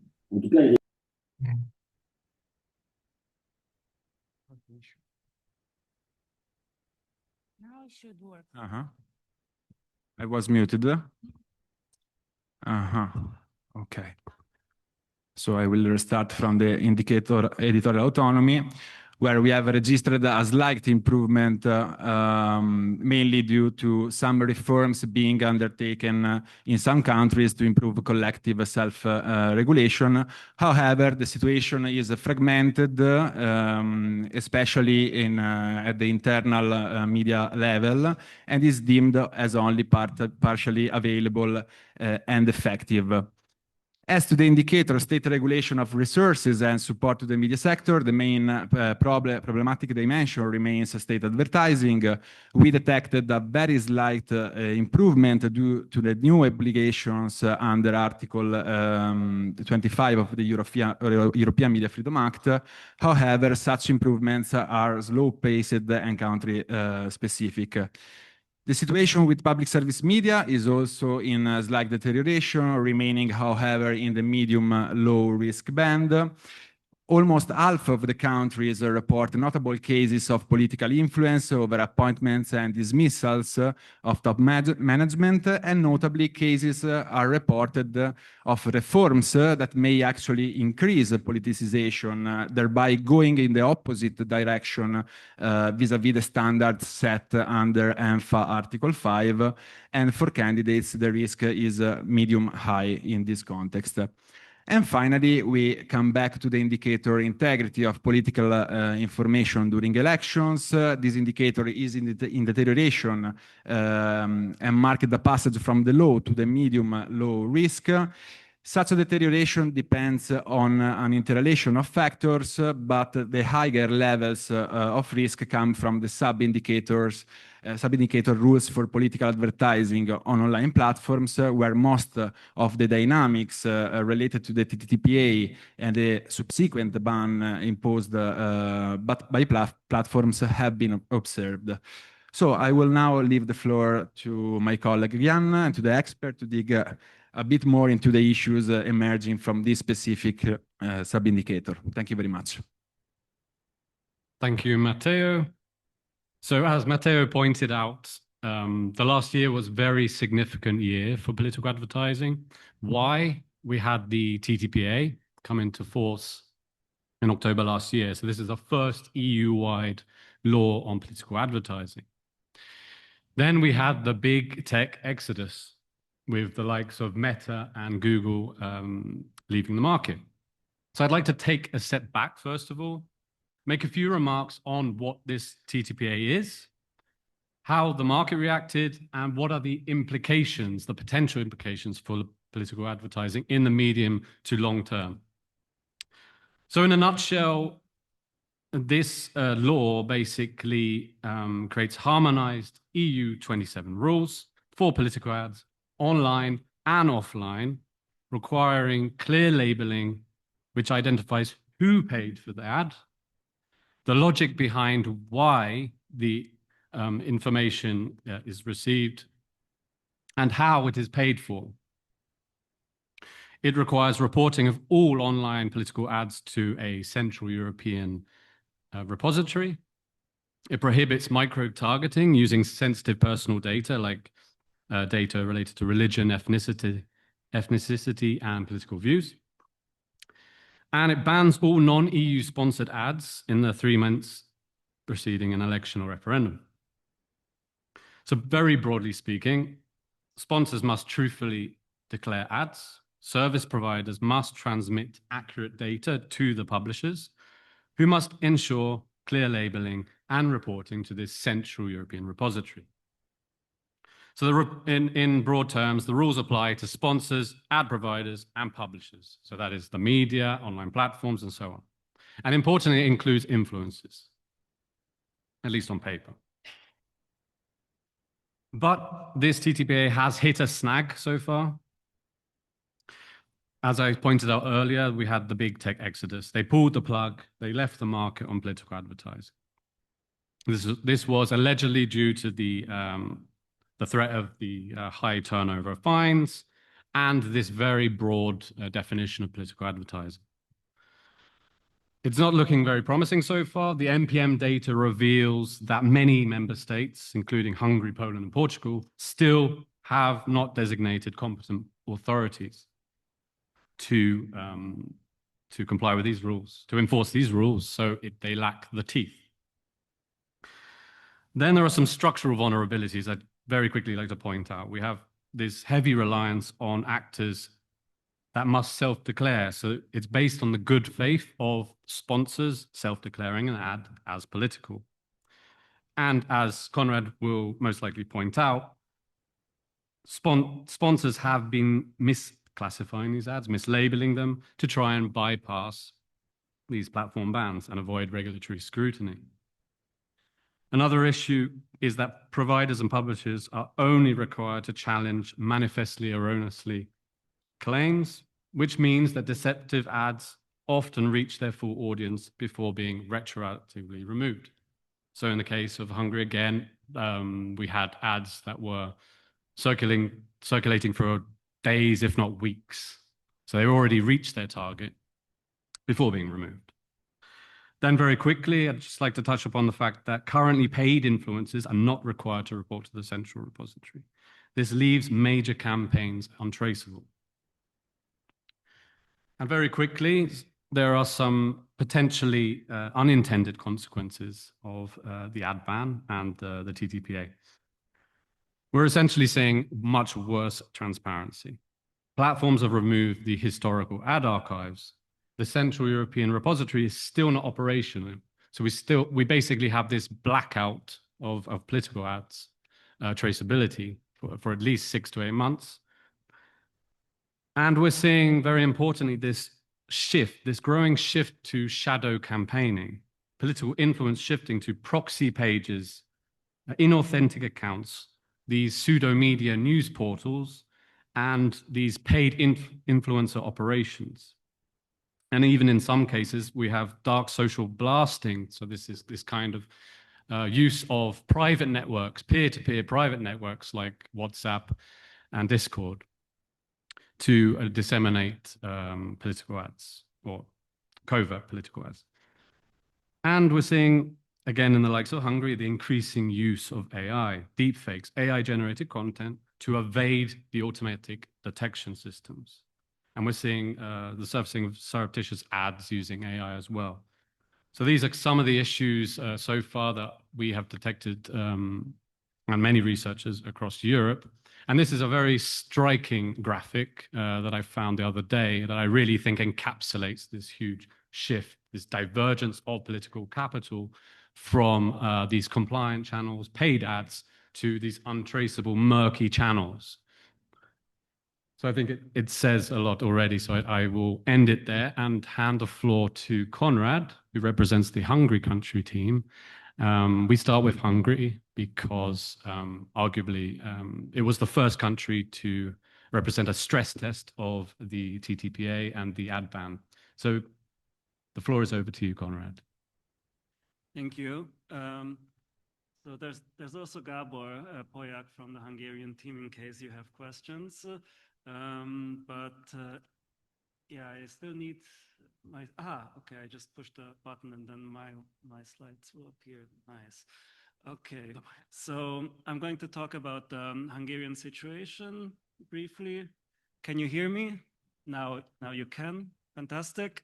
So I'm going to talk about the Hungarian situation, and let me just give you a general situation or a general overview of the situation prior to last year, 2025. So we will first focus on the year 2025 because that's what we were focusing on in the MPM. And then I will talk a little bit about what happened afterwards, because in 2026, in April, there was an election. So there was also an election campaign prior to that, which is relevant. And then afterwards, there's a change in government, which will also lead to possible changes in the policy environment. But basically, as we approached the year 2025, we saw that there's a relatively okay regulatory environment in Hungary related to political advertising, which might sound surprising to anyone who knows the situation in Hungary. But basically, when it comes to regulation,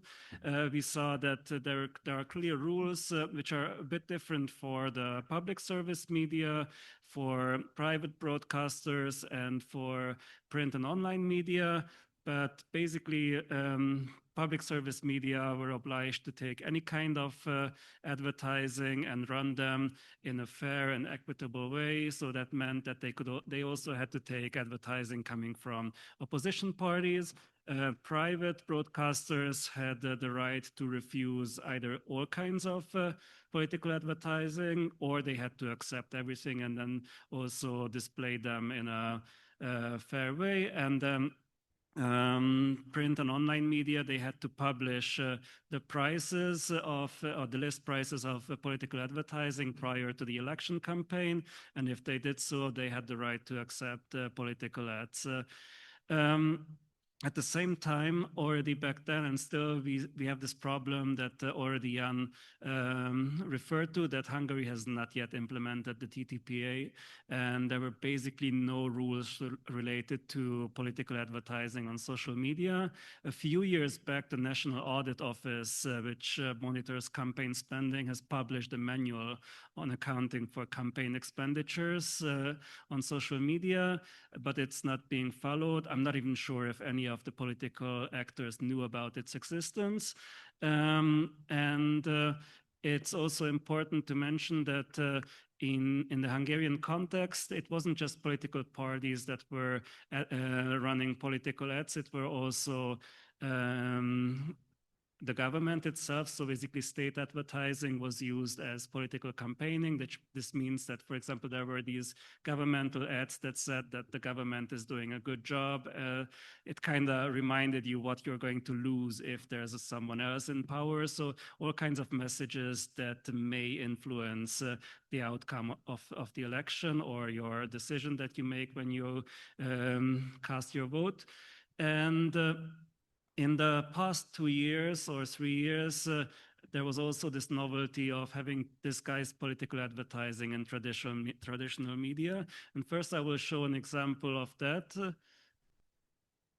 What happens here? Did I push the wrong button?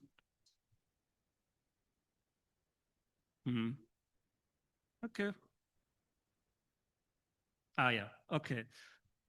So this is apparently some popular band, and what's interesting, so the public service media was broadcasting their concert, but at the same time in the corner of the screen there upstairs, you saw an advertisement for the national petition.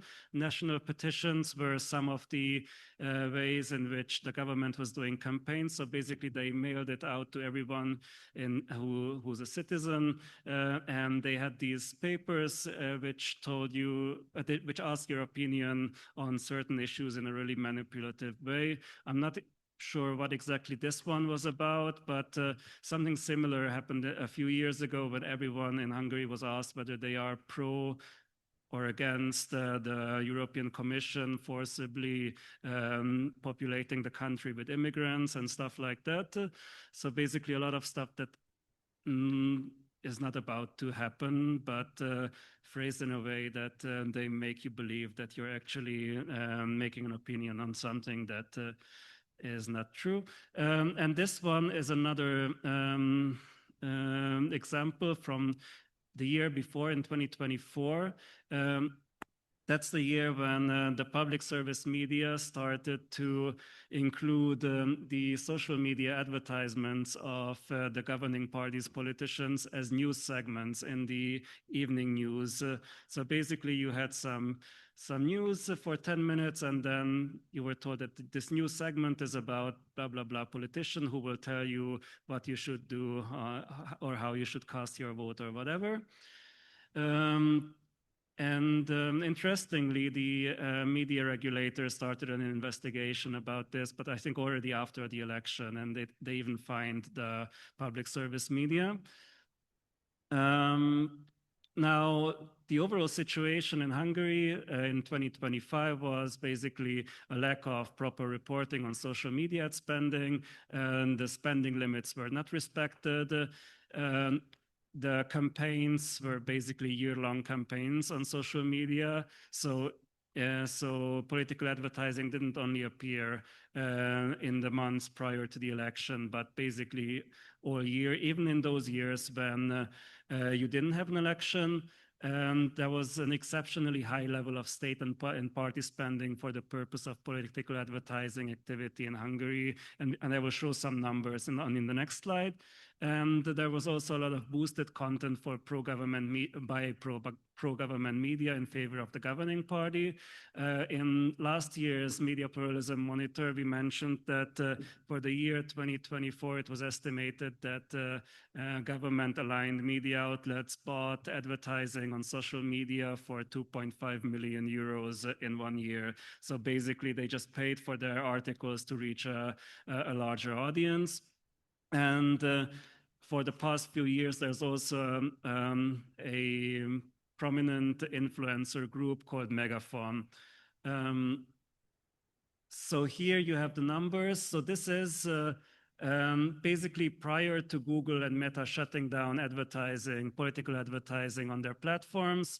The governing party and some of its aligned actors have spent in 9 months from December 2024 to September 2025, 100 million euros on advertisement, which I think is a high number, even if you compare it to larger and more affluent countries.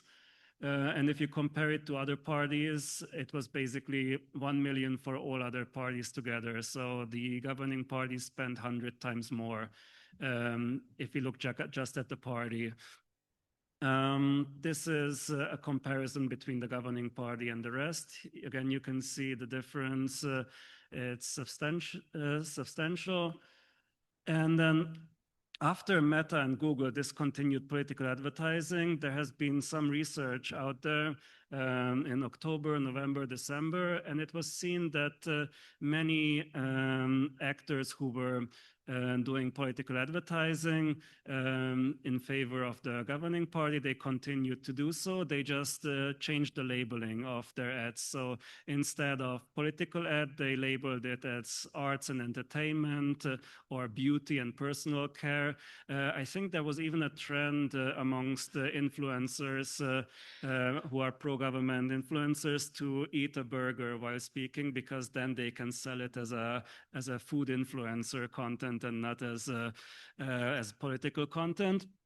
But this only seemed to function for 3 or 4 months. But yeah, this is one example, for example, from Political Capital's study. I will show a translation afterwards, but basically there was this poster all across the city. It's a bit blurry, but this is basically Ursula von der Leyen as a puppet master. And what they did to make it less political was they just cut off the face. So you can only see a puppet master, but not Ursula von der Leyen. And they were hoping that this will help them categorize it as non-political content. And basically you had messages like the West's puppets want to raise taxes. they want to impose tax increases on us from abroad. One of the ads was published by the Prime Minister's office, but the other one by the government of Hungary. And for a few weeks, they were available as non-political ads. But I think by January or so, it seemed like pro-government actors realized that it's just the costs don't align with the benefits. You just need to try too hard, and the chances of your advertisement being caught are too high. So they stopped it, and instead you saw an increased interest in pushing influencer content, AI-generated content, but all of that had to be pushed in a more or less organic way, because the way the TTPA is imposed in Europe is that basically even news media content cannot be boosted on social media anymore, because it's already considered as political advertising. So if, let's say, a reputable media outlet like, I don't know, Der Spiegel in Germany would decide to boost an article, and they would be stopped from doing that, unless it's something that falls in the lifestyle category or is really apolitical. And this is, I think this is also an interesting aspect of the way the different platforms understand political advertising. Because if you look at the rules of X, for example, X highlights that there is a definition of political content, or political advertising, which is basically any political content or anything that can influence the outcome of an election and has to do with politics, unless it's published by news media, because that has a special position and it's protected from any kind of political advertising rules. But Facebook and Google are just basically introducing a blanket ban on everything that is politics related. So in the Hungarian context, we have seen that there was a push towards creating organic content, and for that reason, different supporter networks were created to mobilize people digitally. There were the digital civic circles. There was something called the Fight Club, which was supposed to bring together hundreds of thousands of people to push the government's messages. And there was also news of a troll factory. So apparently a whole or like one store of the office building with 60 or even more people was basically just used for this troll factory. But in the end, even though there was a lot of investment and a lot of effort into creating some kind of activity on social media, the election outcome has shown that it wasn't a successful strategy, whether it is in part the outcome of not having access to traditional political advertising, I think, or traditional political advertising on social media. I don't know. That's something that we will only find out later. But yeah, that's it basically. Thank you. Thank you, Konrad. So yeah, lots of loopholes to exploit, lots of structural vulnerabilities with the TTPA and the ban itself. And it shows that the platforms are not actually enforcing their own ban very effectively. So let's hand the floor now to Nicoletta, who's going to give us some insights on the situation in Bulgaria. They had elections, of course, a few months ago. The floor is. Thank you very much. I'm very happy to be in Florence again and reconnect with the MPM community, which, by the way, is much larger than we are here, with all the researchers that contributed and all the colleagues that are online. And our team is not only me, but my colleagues Nelly Ugnyanova and Turlin Spasov. So just to give an idea about the big picture, I should say that Bulgaria traditionally doesn't score good in the MPM, and this year the general assessment is on the verge of the high risk. If we zoom in, however, and see the indicator on political information during elections, we see that it scores low risk, which is the only indicator that performs so good on the MPM. So maybe you expect that I would say some positive things about the situation in Bulgaria, but as you see, the situation is not that bright green, and there's some shortcomings when it comes to political advertising in particular. So I'll just say a few words about regulation and about some recent practices. About regulations, for years, Bulgaria has had very detailed regulations on media coverage of elections. We have this electoral code, and it provides for many aspects, including for paid political content, that it should be labeled as such for the sake of transparency. The law also provides for equal conditions for political advertising in the media through transparency requirements. Media outlets have obligations to publish in advance their advertising rates, and subsequently, within 3 days, all contracts with all due information, contracts with political parties and candidates, and including the total sum. They should declare this total sum, and this information should be online onto the website of the respective media outlet at least 1 week after the end of the elections. We should pay attention, however, that the scope of the electoral code referring to these provisions covers the print media, covers public and commercial broadcasters, covers online news services, including the social media profiles of media outlets, but out of the scope are social media, personal blogs, and political advertising by influencers. The competent bodies with relevance to the role on the media in the electoral campaign are the Central Election Commission, which enforces the electoral code, and the Council for Electronic Media, which monitors the media coverage during campaigns. Having said that, what about the TTPA? Well, this is the framework. No additional legislative measures have been taken to implement the TTPA regulation in Bulgaria.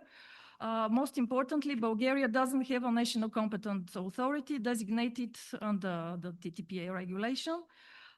Developments so far have been limited to the creation of a working group under the Council of Ministers with the participation of a number of state institutions. Information on the matter is scarce. What is known is that this working group met briefly in August and September last year to analyze the regulation and identify what changes should be made. It is also known that 2 options for a designation of a competent authority are discussed. Either the Central Election Commission with the supporting role of the Council for Electronic Media, or vice versa, the Council for Electronic Media taking the lead and the Central Election Commission playing a supporting role. To date, however, no draft bill has been submitted for public discussion. One of the reasons for the lack of progress is the political instability in the country. This year we had elections, and these were the 8th elections for the past 5 years. So it's been very hectic.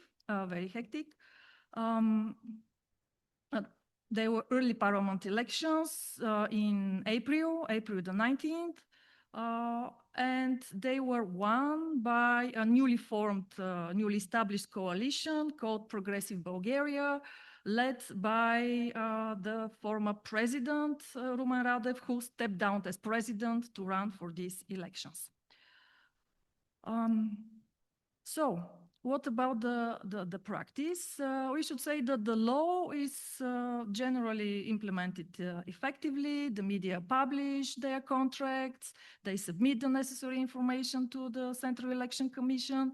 Well, not all paid content is duly labeled as such, as some monitoring has found. But when it comes to political advertising on online platforms, even before the platforms discontinued this kind of practice, transparency is not guaranteed. neither by national law nor in practice. Political parties and candidates are not obliged to report on the spending and techniques used in social media advertising, and they've never provided this information. Against these backgrounds, experts have warned that political parties and candidates have used micro-targeting, for example, and that there exists a so-called black market for political advertising on platforms such as Facebook. That means that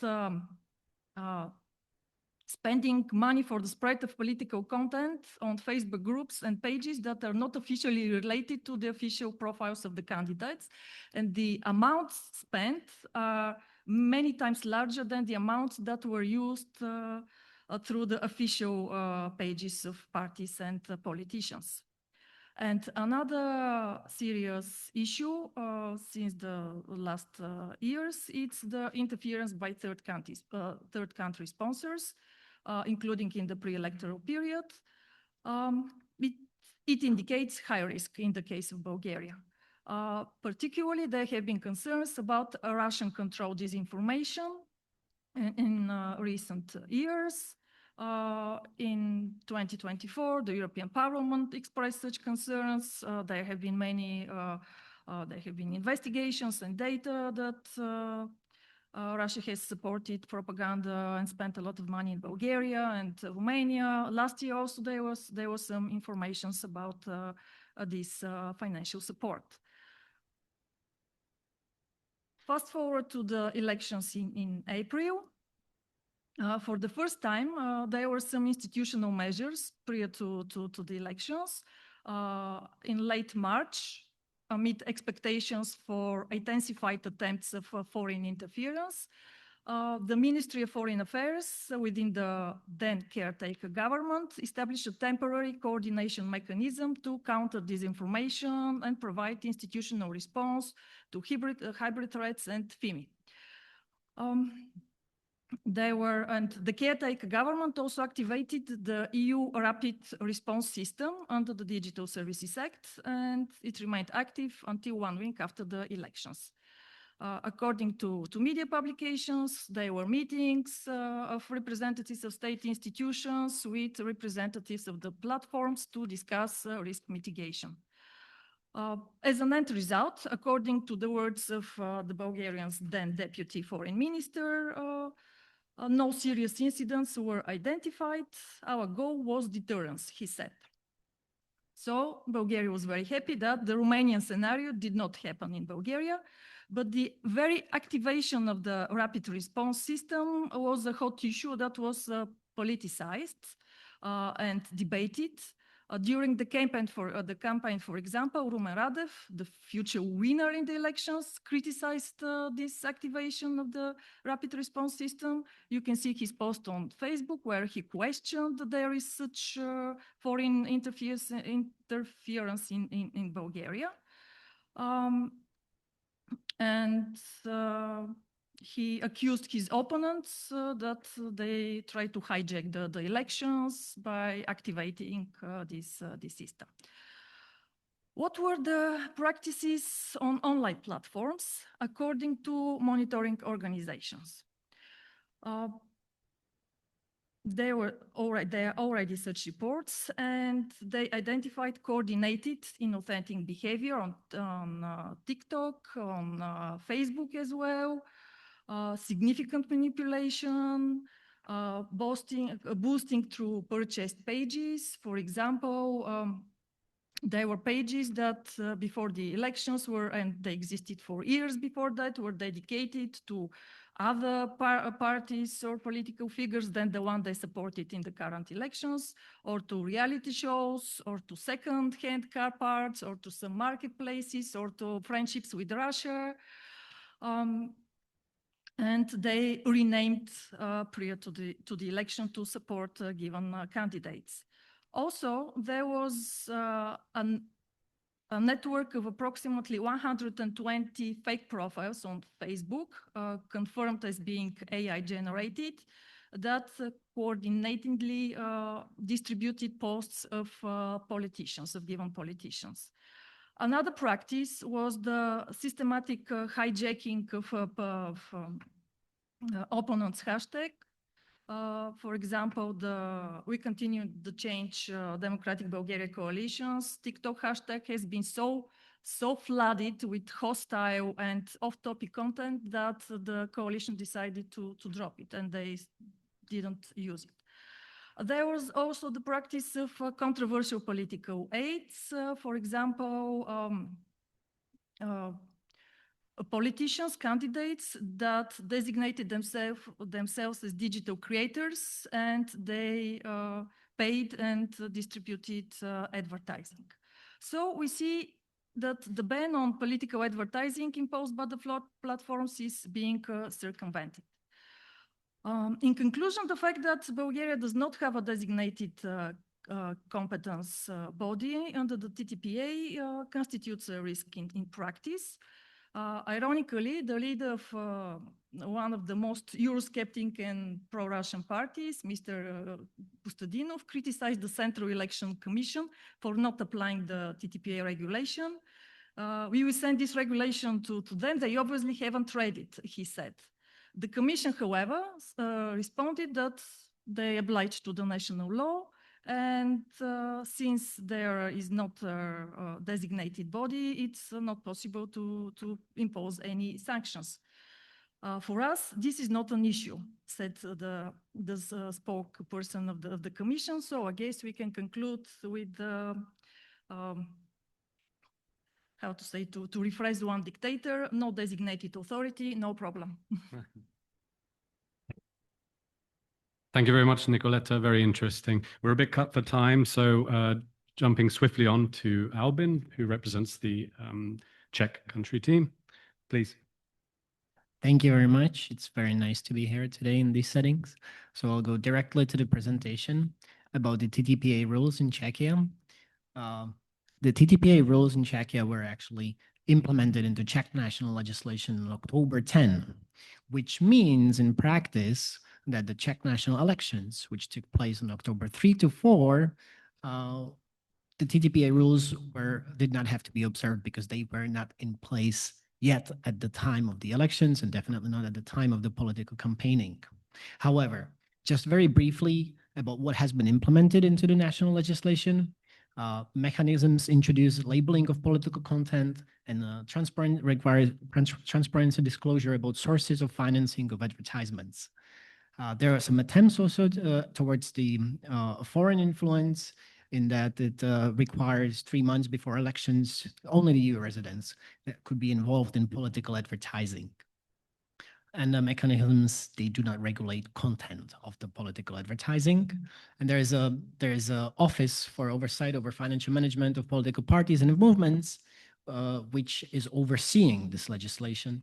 And just a interesting side note is that the office itself was set up in 2017. So it is still a relatively novel office. Now, as to the elections themselves, I'll try to give you a little bit of an atmosphere of those elections. And I'll quickly start with the report on the elections of the Czech branch of Transparency International, which describe the transparency of those elections and the election campaign as very low. And this included the TI's report, the undeclared coalitions or strategies to circumvent the quora for the joint list, which is the political side of the criticism. But also it singled out the continued rise of political marketing, particularly on social networks. And the Transparency's report even went so far as to criticize what the politicians have been doing on social networks as partaking in illusion of reality, which they co-create with their content, and which I will get back to a little bit further in the presentation. And the Transparency International concluded that the structured control of online campaigning has become very difficult and hard to follow and nearly impossible to carry out properly as a result of the activities on social networks. I'll very quickly highlight also some of the highlights from the report by the Czech Elves NGO platform, which focuses on disinformation online and in the digital sphere in general. And this also includes social media groups and profiles that partake in spreading of disinformation. And some of the hallmark trends that this report highlighted were that during the campaigning in August and September, the 2 months before the elections, some of the most common phrases and trends that were occurring in these groups were claims about liberal dictatorship and new totalitarianism, which were directed either at the present government in the Czech Republic, as well as on the EU institutions and NATO. And as the election campaign were nearing the election itself, the attacks on the EU and NATO were lowering, whereas the attacks on the present cabinet were increasing. And some of the figures that were most supported in these groups was the Russian leader Vladimir Putin, and from the domestic actors, it was the extremist SPD party, which is now part of the government in Prague, and Andrej Babiš, who is the leader of the largest Czech political party, the populist ANO, and who was described in these groups by in these groups as well as in accounts as a sort of a domestic leader and someone who defends Czech national interests. The accentuation of nationalist rhetoric has been very strong. Other main trends included the delegitimizing support of Ukraine and the delegitimization of government bodies. So there was a very clear anti-Ukrainian and pro-Russian sentiment circulating in these channels. Now, so many of you have probably heard of the TikTok scandal during the election campaign, and which involved fake TikTok accounts, and this has actually, of course, made international news. And some of the first identifications of those fake accounts were actually identified by an NGO report, which identified several hundreds, up to 1,000 of accounts. So this makes the case not as massive as the case the year before in Romania, but it still was widely reported in the Czech media, who often referenced anonymous sources from public administration, who described it as largely being part of some coordinated troll campaign. These reports resulted in the action by the Czech Telecommunication Office, which is the designated digital service coordinator, DSC, and which could also help involve the European Commission, which eventually led to TikTok removing several of these accounts. As coincidentally as in those groups that were monitored by the Czech Elves platform, many of these accounts were accentuating nationalist themes, extremist themes, and openly supporting extremist parties. And it had a very strong pro-Russian sentiment circulating in those. Now, very briefly, TikTok platform has been on the rise in the Czech Republic, on the Czech internet, and in recent years it also witnessed a mass movement of politicians to TikTok, which, kind of as a side note, is also very interesting because at the same time, TikTok is designated by the Czech Cyber Agency as a security threat. So there was also a lot of controversies about sitting politicians having a TikTok account, and they had to explain it by saying that they use devices which are not connected to other systems to sort of maintain the security. Other instances from the election campaign were also reported by the DSC, the Czech Telecommunications Office, and they also include a circulation of deepfake videos of politicians that were actually made by using real videos from their social media profiles, in which they discussed various topics, and then these were manipulated and manufactured to create fake videos in which they, for instance, were trying to attract people to fake investments, which in turn led to their wider discreditation when this was reported. And very briefly, Facebook and Instagram, they remain the leading social media platforms in the Czech Republic. And this also is reflected in the political campaigning in that, for instance, now the old new Prime Minister Andrej Babiš has for years been super active on Facebook, and his activities have in many ways resembled sort of a personalized television channel.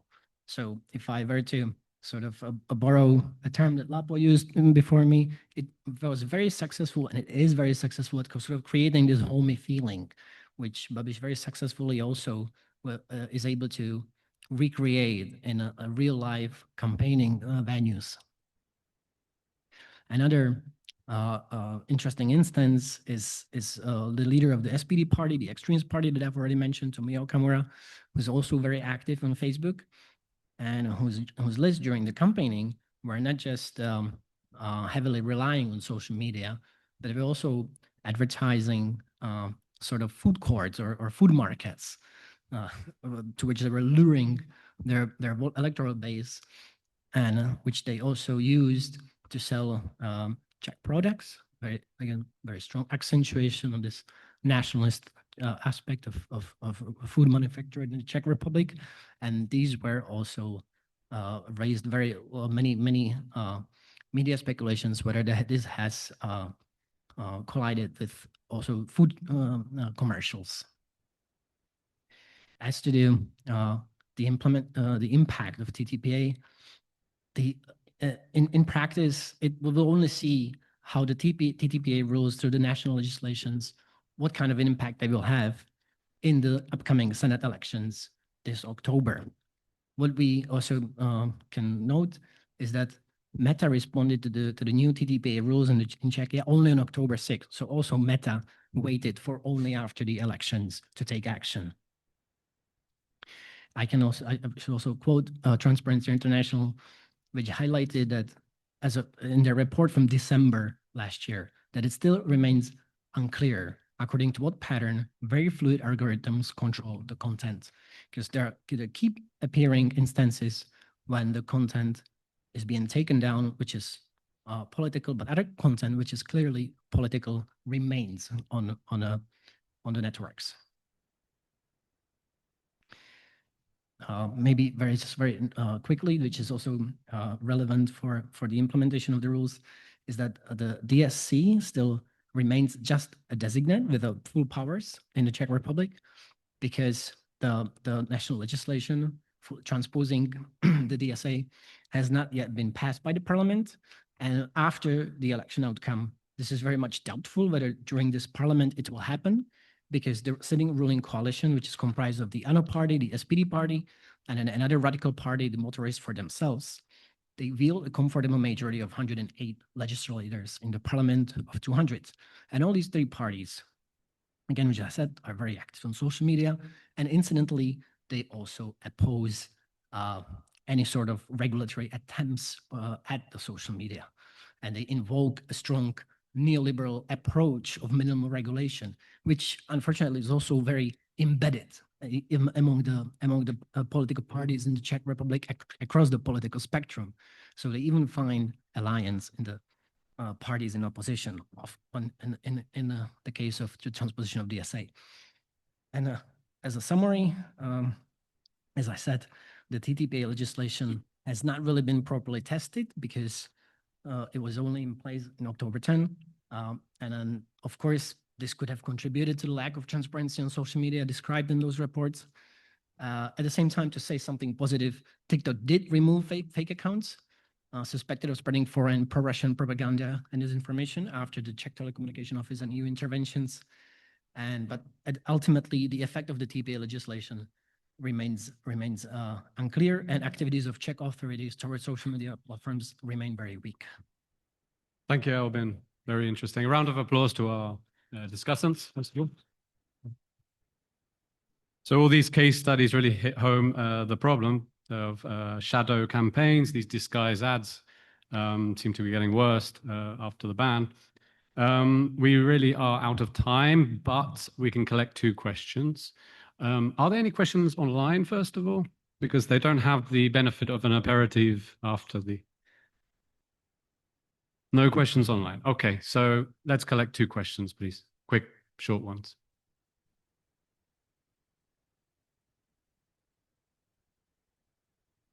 Well, please. Hi. I have a question for the Hungarian presenter, Konrad, right? The 100 million, what is the ratio between the political advertising and the rest of the advertising? Do you have that kind of information? What percentage does that 100 million constitute within the whole bulk of the advertising in Hungary?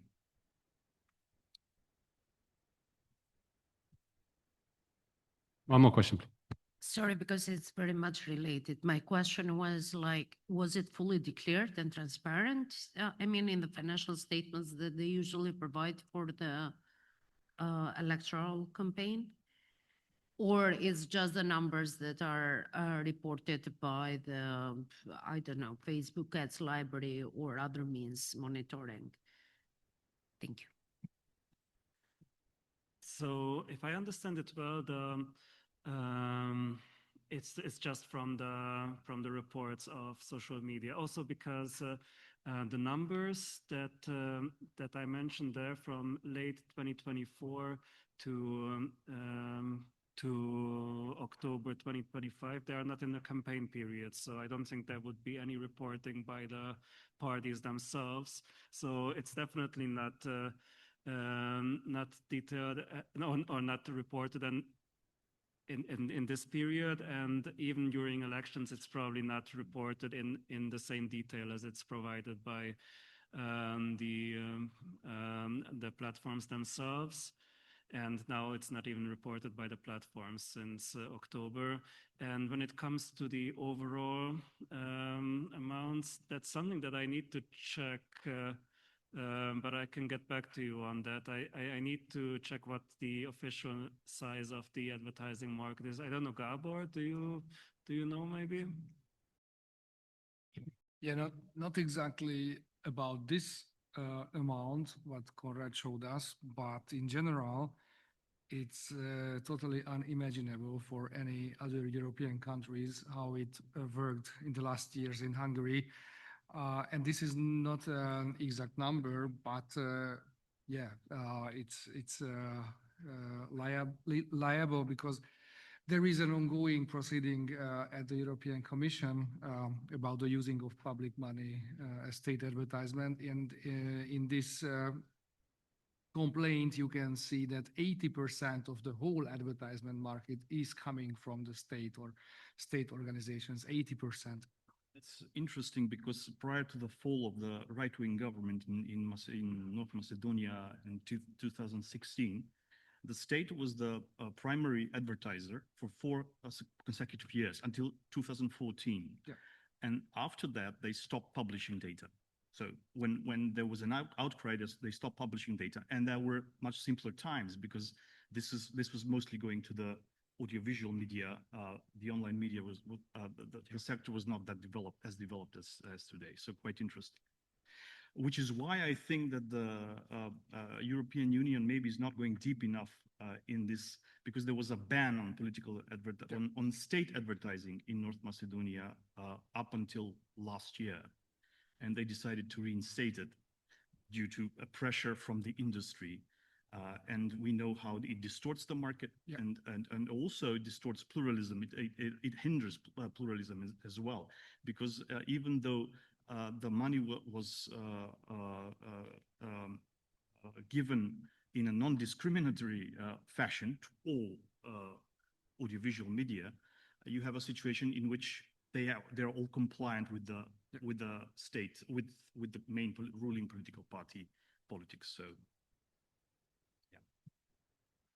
Okay, yeah, we're out of time. I'm sorry. I have many questions myself, but we'll have to save for the aperitif. So now... Ian, sorry, we have one question online. Maybe we could take this. Okay, fine. Thank you.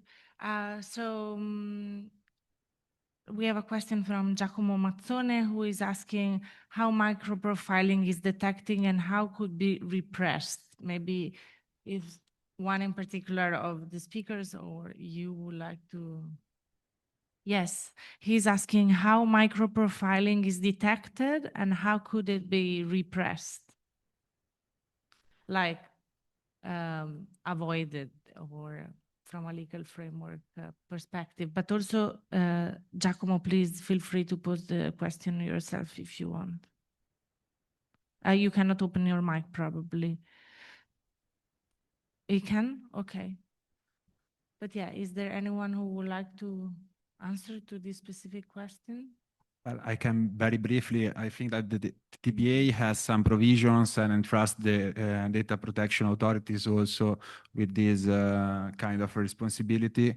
However, the problem is that if the TPA is not effective because or cannot be implemented because of the total ban imposed by platforms, so here we have a kind of gap. Still, it is true that the TTPA, in spite of the ban imposed by the platforms, can be applied when implemented in the traditional media realm. But yes, microprofiling is mostly a thing that happens online. So yes, this will be a very short answer, but if there are others that want to complement. Yeah, if I can jump onto what Matteo said, yeah, the ad, as far as I understand, the ad provider and or the publisher has to declare which algorithmic tool they used or what kind of micro-targeting they used, what kind of data they were collecting. Of course, they can't use highly person-sensitive data, but the issue is the lack of teeth of the TTPA. There is no competent authority in many countries, and the detection systems of the platforms themselves don't work very well, as the cases of Hungary and Czech Republic highlight. Albin, please. Very well is an Perhaps very euphemism. quickly, super quickly, one note that just looking at the question recalled from the Transparency International report is that it highlighted that the online influencers that actually very much act very in support of these politicians, they regularly completely avoid these rules, and then a better targeting of online influencers, undeclared online influencers, perhaps may still diminish some of the microprofiling activities. Thanks very much. Okay, so now we're moving swiftly on to the fourth and final area of the MPM, the social inclusiveness, led by my dear colleague, Tiana. So we're just going to set up the apparatus, the logistics. Hi. Yeah. Hi, my name is Mary Palmer. I do the technical coordination of the MPM, and I work hand in hand with my colleague Tiana Blagoyev on issues related to social inclusiveness. So given that we are last and we are running really much out of time, can we switch the slides, please? I will be very quick because actually in the area of social inclusiveness, except the positive insight that my colleague Tiana will give you, this is a very similar scenario perspective as last year. We have, yes, sorry. So I can go on in the meantime. So the risk for the social inclusiveness is still at the medium low risk, at the almost reaching the medium high risk. And there's this overall risk score hides some massive discrepancies between countries, with Scandinavia, Netherlands, and Germany performing extremely well, while there's still some possibility to improvement in Southern and Eastern Europe, while candidate countries tend to score at a much higher risk, with an average within the high risk band. We here? Okay. So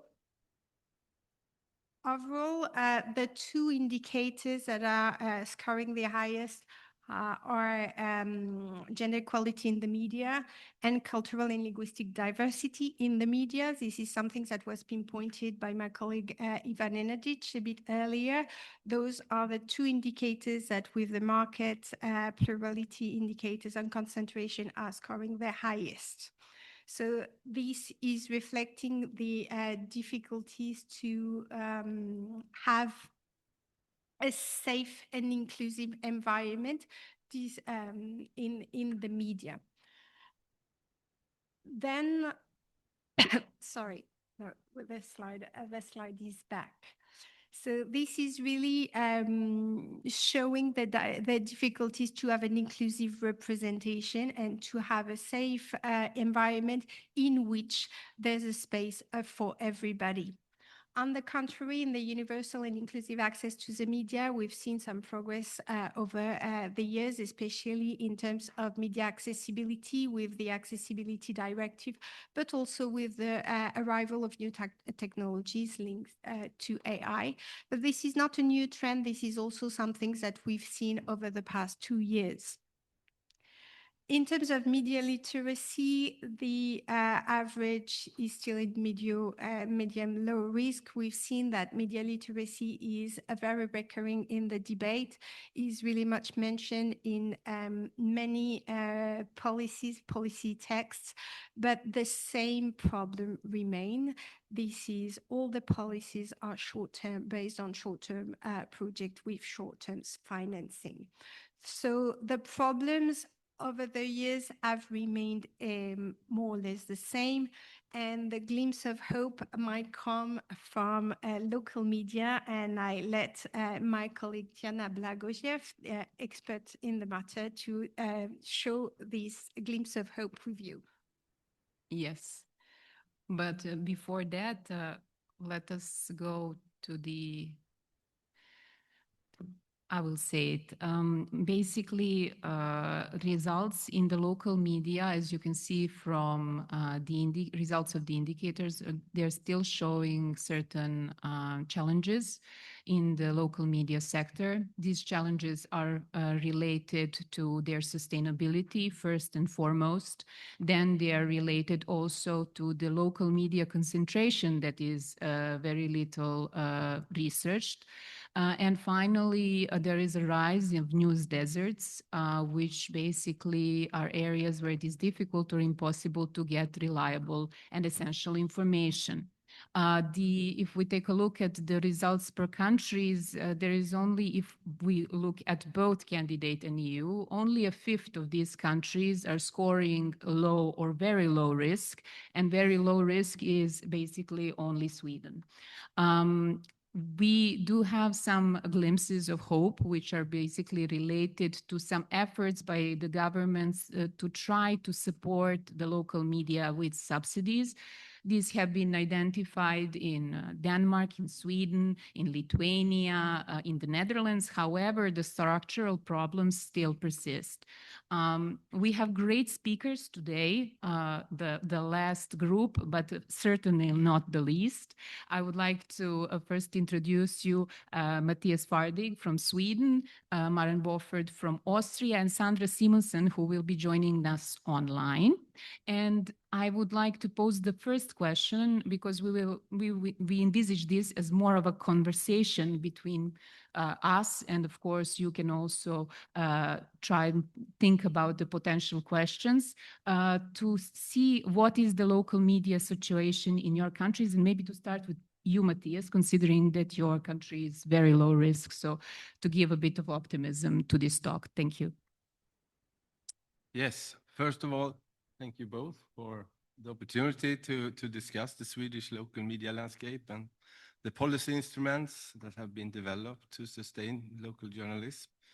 And we saw before that Sweden is very green, for example, and it's often regarded as a country with a strong tradition of press freedom, professional journalism, and high levels of news consumption, and so on and so forth.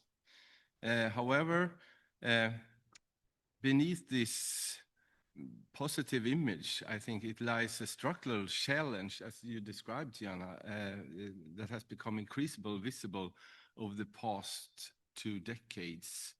And the Swedish local media market is today characterized by a high degree of ownership concentration. A small number of large media groups dominate local news production, most notably Bonnier News and the Norwegian-owned Schibsted. Through acquisitions and mergers, these companies have expanded their reach across the country, often becoming the sole or dominant provider of local news within the municipality or region. This development is closely linked to the economic transformation of the Swedish media, and not only Swedish media industry, of course, we see it all over Europe as advertising revenues migrate from print to digital platforms, for example. Many local newspapers experience severe financial pressure and so on and so forth. For independent local publishers, survival often meant being acquired by a large or larger media company with the resources necessary to invest in digital infrastructure and new business models. So from an economic perspective, this consolidation can be viewed as a rational adaptation to market conditions, digitalization, and so on and so forth. Large media groups have provided capital, technological expertise, and economies of scale that have enabled the Swedish local journalists to survive in many regions. And as I think also one of the most significant concerns is the reduction of ownership diversity and editorial plurality. In many Swedish municipalities, citizens now have access to only one major local news provider. While the quality of journalists may remain high, the number of independent editorial voices has declined. And this creates what we often describe as a risk to media pluralism. When local public debate becomes dependent on a single voice or a single newsroom or ownership structure, there is a risk that the diversity of perspectives that I think is more, maybe more important than ever, to be available to citizens is reduced. There is at least a risk. And this raises important questions about representation, public deliberation, and democratic accountability, and so on and so forth. Yeah, I think I stopped there. So thank you, Matthias.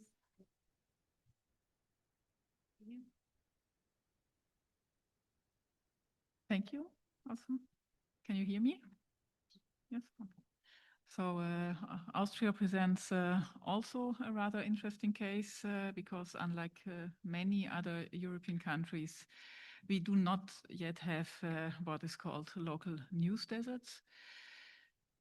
If we define a news desert as an area where citizens lack access to public interest information, Austria performs comparatively well. Across the country, rural, suburban, and urban communities are typically served by at least one regional daily newspaper, a number of local print and online titles, commercial community broadcasters, and one regional public service broadcasting studio in every of the 9 federal states. This relatively dense infrastructure has developed historically and remains one of Austria's communication ecosystem strengths. Public service broadcasting in particular plays a crucial role through its regional studios, while regional newspapers continue to enjoy very high reach. At the same time, however, the picture is less reassuring when we move beyond the simple question of whether media exist or information exists, and instead ask how pluralistic these local information environments actually are. In practice, almost every region is characterized by one dominant media organization with a very strong position across several sectors. Regional newspaper publishers have increasingly merged into larger cross-media groups, and concentration has grown steadily over the recent years. And since local media are often owned by regional media companies, consolidation primarily threatens the survival of local ones. As a result, citizens often have access to local or at least regional information, but not necessarily from a diversity of independent editorial voices. From the perspective of democratic communication, this represents a different kind of vulnerability than a classic news desert, but still it is a kind of vulnerability. There exist regional differences in the country. Media coverage is generally weaker in Eastern and Southern Austria, apart from Vienna, of course, while Western regions tend to have somewhat stronger local media landscapes. Digital infrastructure has improved considerably, also in the local areas. Also, online only local journalism is still less developed than in many comparable countries, particularly regarding innovative digital native outlets. So overall, Austria therefore illustrates that the absence of news deserts should not be equated with the absence of democratic risk. More than ensuring basic availability, the challenge in Austria is safeguarding plurality, editorial independence, and long-term sustainability. This is particularly important because many experts expect increasing economic pressures in the coming years. Rising production and distribution costs, declining advertising revenues, and changing media use patterns are likely to lead to closures of local outlets in the medium term if structural conditions remain unchanged. So, while Austria cannot currently be mapped as a country with news deserts, there is a real danger that such deserts could emerge in the future. And preventing this development requires strengthening media plurality, reducing concentration, and creating conditions that enable diverse local journalism to remain economically viable. Thank you, Maren. Sandra, can you hear us? Yes, I hear you perfectly well. Is my sound okay? Yes, it's awesome. Thank you. So on behalf of Denmark, I can echo some of the results and some of the developments as we have just heard from Sweden and from Austria. So overall, Denmark has this relatively strong local and regional media landscape compared to many other European countries. But it is, of course, facing some significant structural challenges, many of which we share with Sweden and Austria. So overall, local journalism is still widely available across the entire country. There are regional TV stations, local newspapers, digital news sites, and local radio stations, and they continue to provide news coverage in all parts of Denmark. Denmark have not yet experienced what we would define as news deserts. And that is, I would say, particularly due to public service media in this regard. Denmark has a very extensive public service presence in the entire country.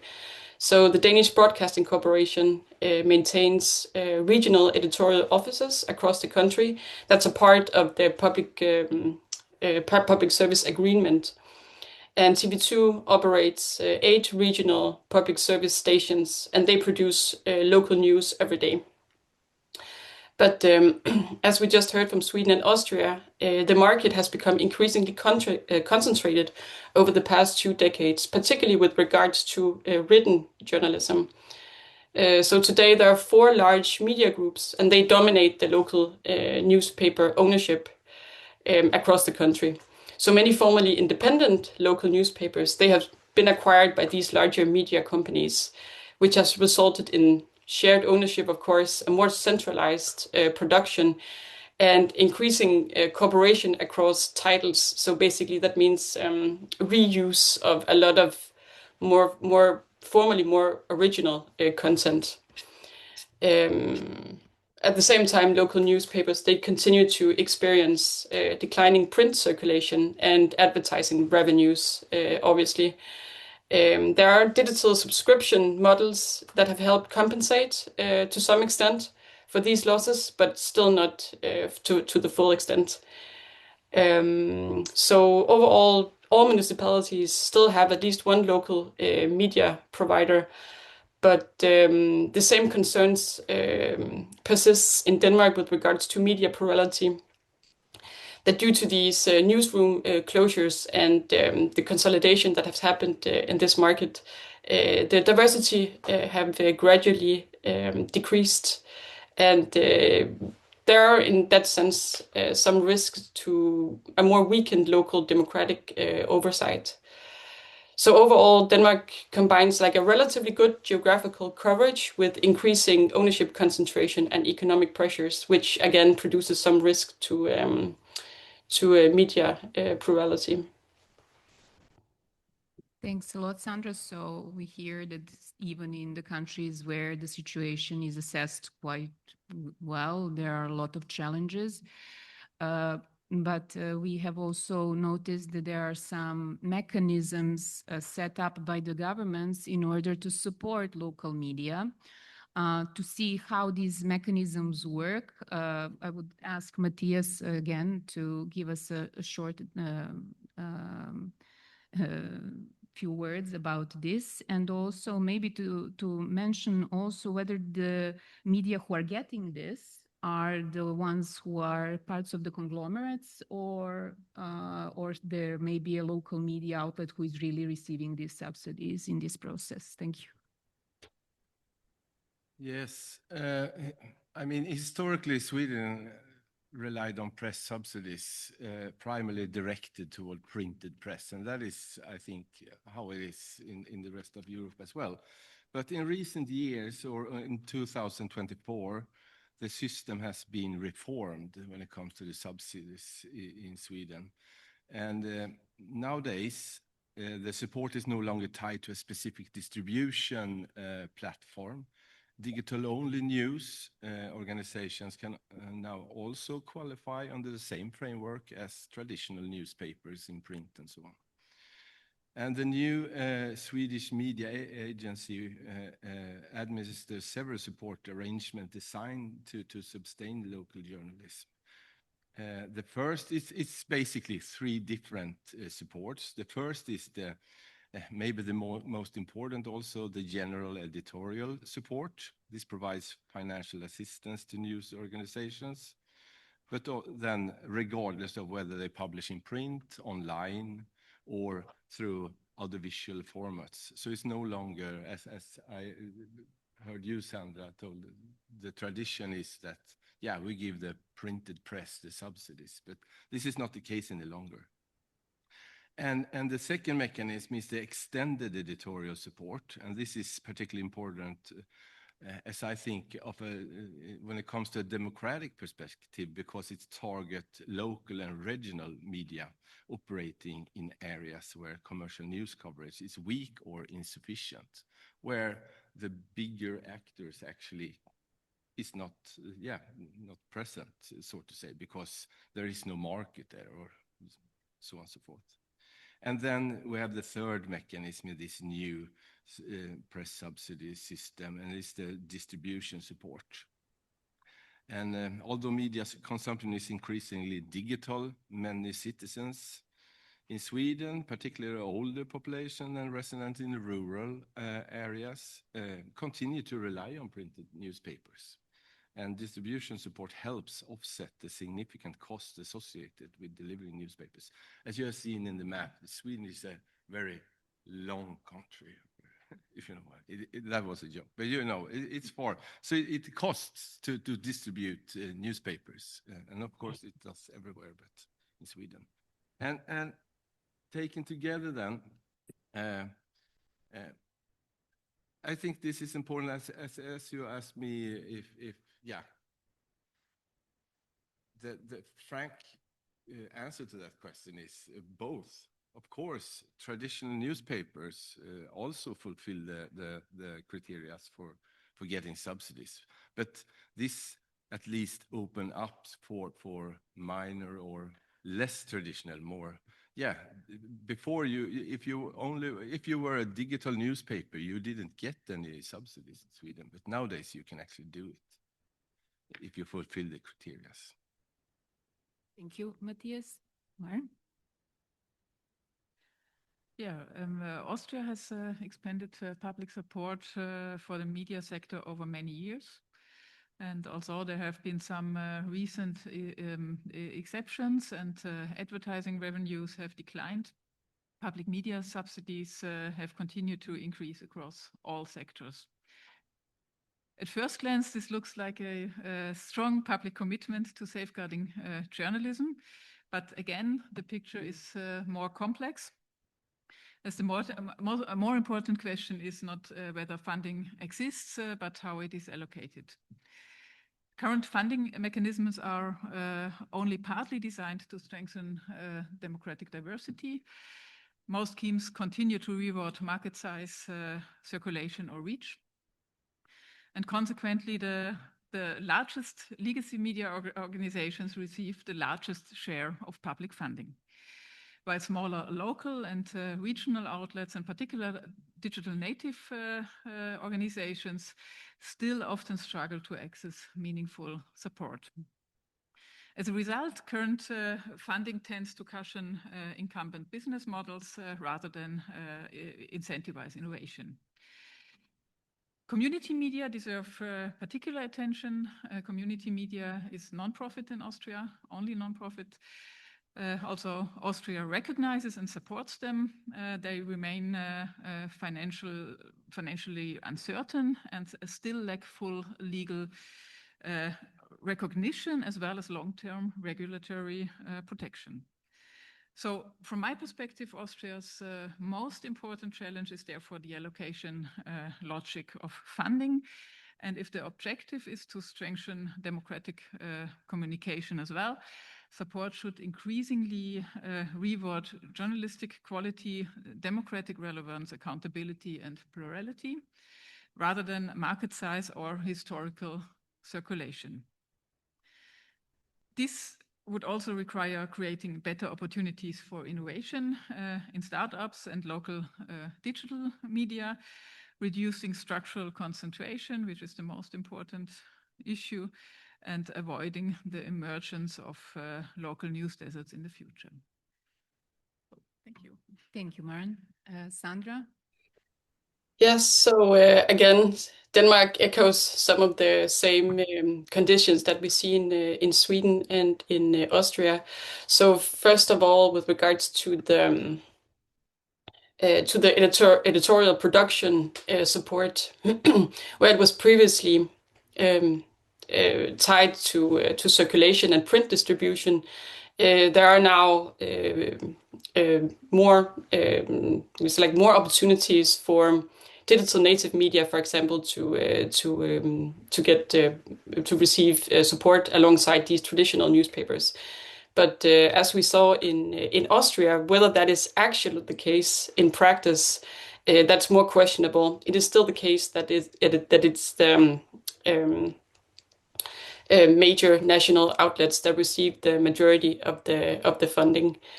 I can give you some details with regards to the Danish funding schemes that I think is pretty supportive with regards to local and regional journalism that benefit these types of journalism in particular. So there's obviously the first one, the editorial production support, that is now also being allocated to these digital native outlets. Then there is, under the general funding scheme, an innovation funding. And these are allocated to more new journalistic products and digital development, basically. So it supports creativity and innovation with regards to local and regional journalism. And then with the latest media agreement, there was allocated a yearly funding scheme for the establishment of a Center for Investigative Journalism. And the aim of this center is basically to help strengthening investigative reporting outside the major cities. So they have local journalists coming to the center in order to develop their skills and to help them kind of zoom in on you say like bureaucratic processes in the municipalities, for example. So that I think is a great way to both strengthening actual journalism and not just provide support like from an economic perspective. And then there is the current media agreement, which is explicitly recognizing that local journalism is under pressure. And it has the explicit aim of redirecting funding from national media outlets towards smaller and regional media outlets. And that is like, an obvious political priority with regards to strengthening journalism at the local level. These years, a government-appointed committee have proposed like a major reform of the subsidy system, and that is again to make public support more technology neutral, because there are still challenges with regards to distribution of funding being allocated to more legacy print-based outlets. So the goal is basically to ensure that support follows journalism rather than specific platforms. There are challenges that remain, of course. Large media groups, as we discussed before, still dominates also local markets. So it is still the same players that are receiving the majority of the funding rather than independent, small local outlets. And then obviously public subsidies alone cannot fully offset the economic pressure that is created by digital platforms. But overall, compared to many other countries, Denmark continued to have a relatively comprehensible and stable system for support of local journalism.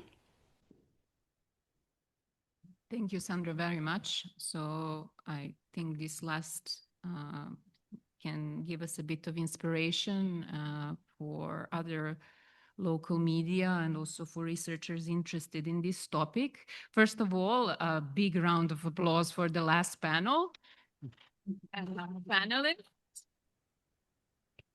And now I would like to open the floor for questions or from the chat. A few questions. I think we can spare some time for that. Yes, Beata? Yeah, I would like to ask the presenters, thank you, first of all, for very interesting presentations about the conditions of local media in your countries. I would like to ask you how successful local and regional media in your countries are in attracting young users. Does it seem that this sector of the media will be sustainable in your view in future? Thank you. Who wants to answer? Sandra, maybe? Yes, sure. I have not done any research on this myself, and I haven't had access to any real data, so I can only give like a more general assessment of the situation, if you will. So my general impression is that they are actually successful in attracting young readers. Obviously, this is mainly on the more digital channels. However, there are across the country these weekly local news papers that are still distributed in print, and my impression is that that these are still widely read and widely the interest in these papers are maybe contrary to one's intuition, still being read because they provide they combine basically information about local government, local institutions with a practical overview over what is happening also on the cultural side in the local area which they're serving. So they provide this overall insight into the area, and they combine it with entertainment basically. So so my impression is that this is definitely an area in Denmark that will prevail still. I think the need for local journalism will prevail definitely also in the younger generation. Thank you very much, Sandra. Since there is quite actually no answer from the others, The main point would also be lack of research in this area. So this is something where we could discuss further to get this data to have a more comprehensive conclusions. And another thing is also that these young people live in smaller communities. So in that context, since they are closer to media outlets, there is also a tendency for them to be somehow involved even in the production of news sometimes. But in any case, this definitely asks for a further research on this topic. So I don't know, I think this is the comment more from the chat that I see. But Robbie, yeah, before that. Yes, Robbie has a question. I have a question because the three of you, all stress the issue of concentration at local level. And I wanted to ask Maren, because it's very close, the case that I have in mind that it is Italy. It's very close because we have this growth of local concentration that, by the way, goes under the radar of all these Article 22, EMFA. And with not pure publishers buying media and creating like small media moguls at local level. So I wanted to ask if this is the case also in your countries. And I ask Maren because actually the first one in Italy is in Bozen, so it is also, it publishes in German, so you know the situation of the region. And also this is also the first beneficiaries of the public support. So there is an interplay of these two of your two questions, that is local media and public support.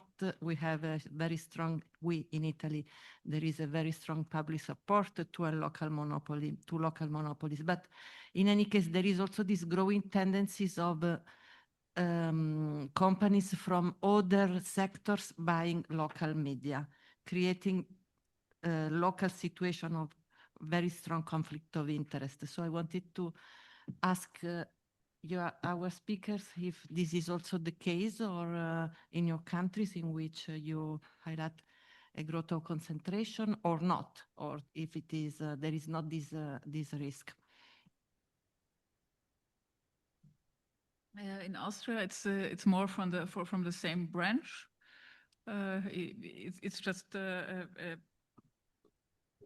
media houses that were little years ago now expand to many different in many different directions, and finally you have just one voice for the whole region. It's maybe not bad, but it's not plural in any case. Yeah. We have in Austria, we have not so much other branches expanding to the media sector. It's there. Some companies are doing this, but mainly it's in the media ecosystem. Thank you, Maren. Marie wanted to add something. Yes, I'm speaking now at the Finnish country team. Sorry if there's Finnish online. Not Finnish myself, but I conducted the data collection for Finland this year. So what we've seen in Finland this year with my colleague Conrad is the buying of local newspaper by a Swedish company, especially at the border. So there's a high concentration. And at the beginning, when I saw that, I thought that this will impact media pluralism. But actually, there's a paper that was published in 2025 by our former country team, Ville Manninen, and another researcher called Apanen. And they say that if you have a look at the production in this area where there's less media, the critical information needs of the population are still fulfilled. So there's nothing about other from people from another sector, of company from another sector buying newspapers, but the concentration is not necessarily having a very negative impact on internal media pluralism in those areas. Thank you very much. Thank you again, all panelists for social inclusiveness area. I think it's time to close the panel and the MPM conference. But before that, maybe Marie would like to say a few words about the publication, just for you, for the people, especially online, where they can find it. Okay, so this morning we have published the results of the Media Pluralism Monitor. So you will find all the country reports on the website, as well as the questionnaire and the data set, and obviously the general report that is published by the CMPF summarizing the main trends. So given that there's most of the authors of all those reports, either online or in present in this room, I think that we all deserve a massive round of applause for all the very important work that you've all done this year with a lot of dedication. Thank you.